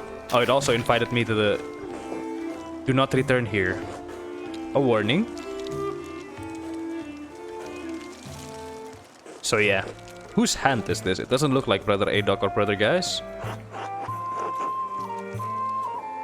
Brother Florian and I found similar note in the Baron's clothing. And I found more notes delivered to others while I was investigating. They must have been written by someone who knew the darkest secrets of the town and this abbey. They tugged at those secrets to kill the Baron, like someone pulling the threads that had been buried in the past. A frightening thought, but who would do such a thing? God knows. He does, and I hope his love can still the wickedness in the heart of whoever wrote this. Do not trouble yourself overly about it. Your future lies outside of these walls. I hope that you will have time to visit me once or twice in your travels before the Lord takes me. I'll come as often as I can, assuming Father Juno doesn't forbid it. We must have faith that better days lie ahead for all of us. God bless you, Andreas Mahler.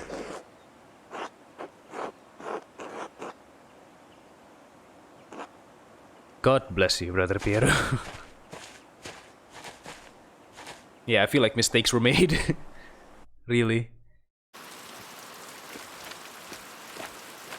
Oh, who's this?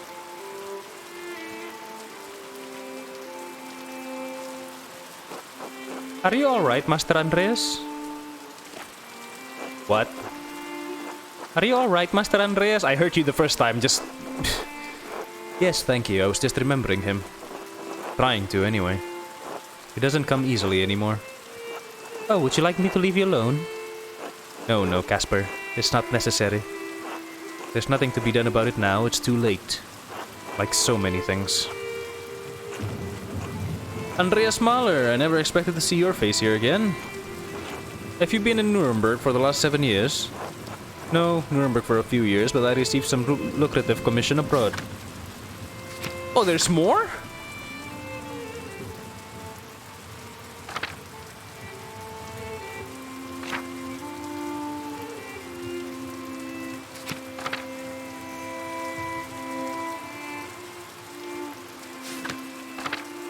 I don't suppose I can save now. I'm not ready to go into this today. I was hoping to end after the end of the chapter.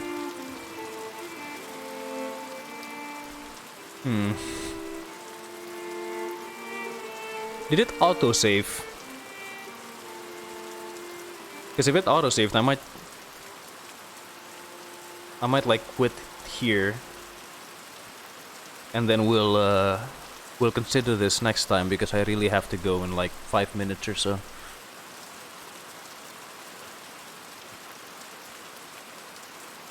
I can't press escape is the issue. I think I have to be like I have to be in control before I can do that.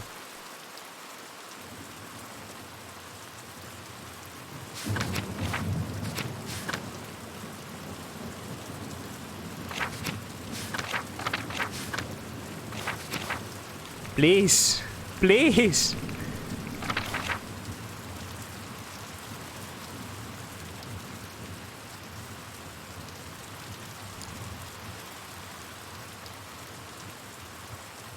Well, let's just pick something now then. What do we think?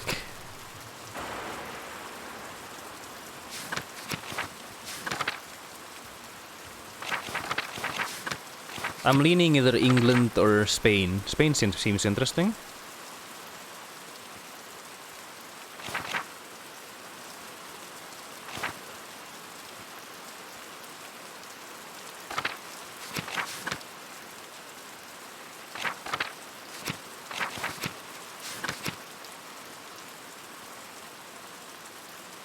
You know what, actually let's go Poland. Because I'm quite a fan of Kingdom Come. So... I was in Krakow, the court of King Sigismund. He has a great passion for humanism as well as new Italian and German art. Did you have occasion to paint the king's physician, Jacob Isaac? Not to paint, but I did meet him. I was surprised to learn King Sigismund had ennobled him. An interesting man. You don't meet many Jews in nobility in Poland or elsewhere. Poland is one of the few places Jews may live in peace. Provided the king doesn't have a change of heart. I'm surprised you care at all. In spite of your extensive travels and success, you're still not welcome at Kiersau. The abbot hasn't forgotten what happened. 7 years isn't all that long.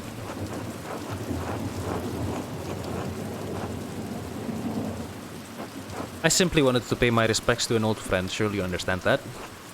I understand why Father Abbot expelled you from the Abbey. What were you expecting? A hero's welcome?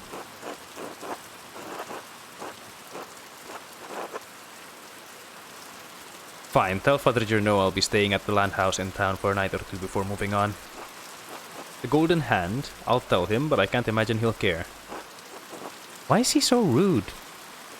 God bless you, now be off. Bloody hell, man. Please.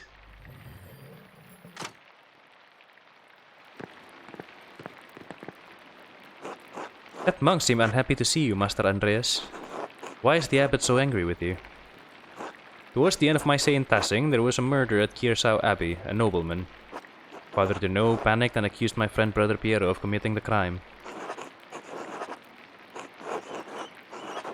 I helped convince the investigating archdeacon that another monk was responsible, Prior Ferenc, who was executed for his crime. You got someone killed? Yes. I had no idea you were involved in something so exciting. Why didn't you mention it before? Well, I suppose it must have been a hard situation about if the abbot is still... Wait, what? I suppose it must have been a hard situation about if the abbot is still mad at... Okay, whatever.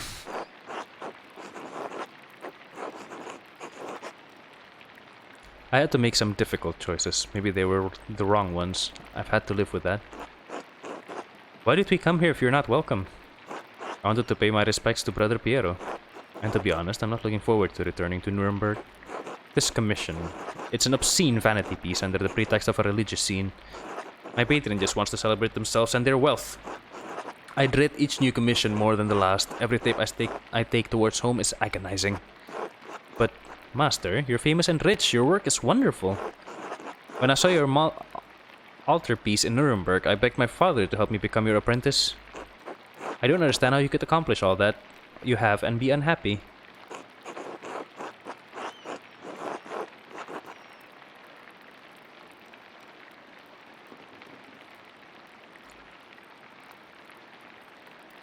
All that I have accomplished is my work, yes. Now I'm left hollow, with nothing else left. That might be a bit too melancholic for my Andreas.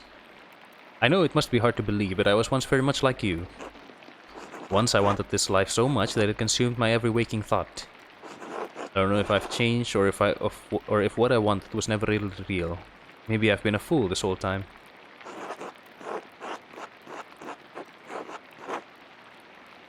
I want life as an artist to be better for you, Caspar. Learn from my mistakes, alright? Alright. Yes, Master Andreas. I shouldn't be burdening you with such dark thoughts, Caspar. Come, let's visit my old friend Klaus. It's been too long. As you like, Master Andreas. Please give me control. I need to... Oh, thank God. Right.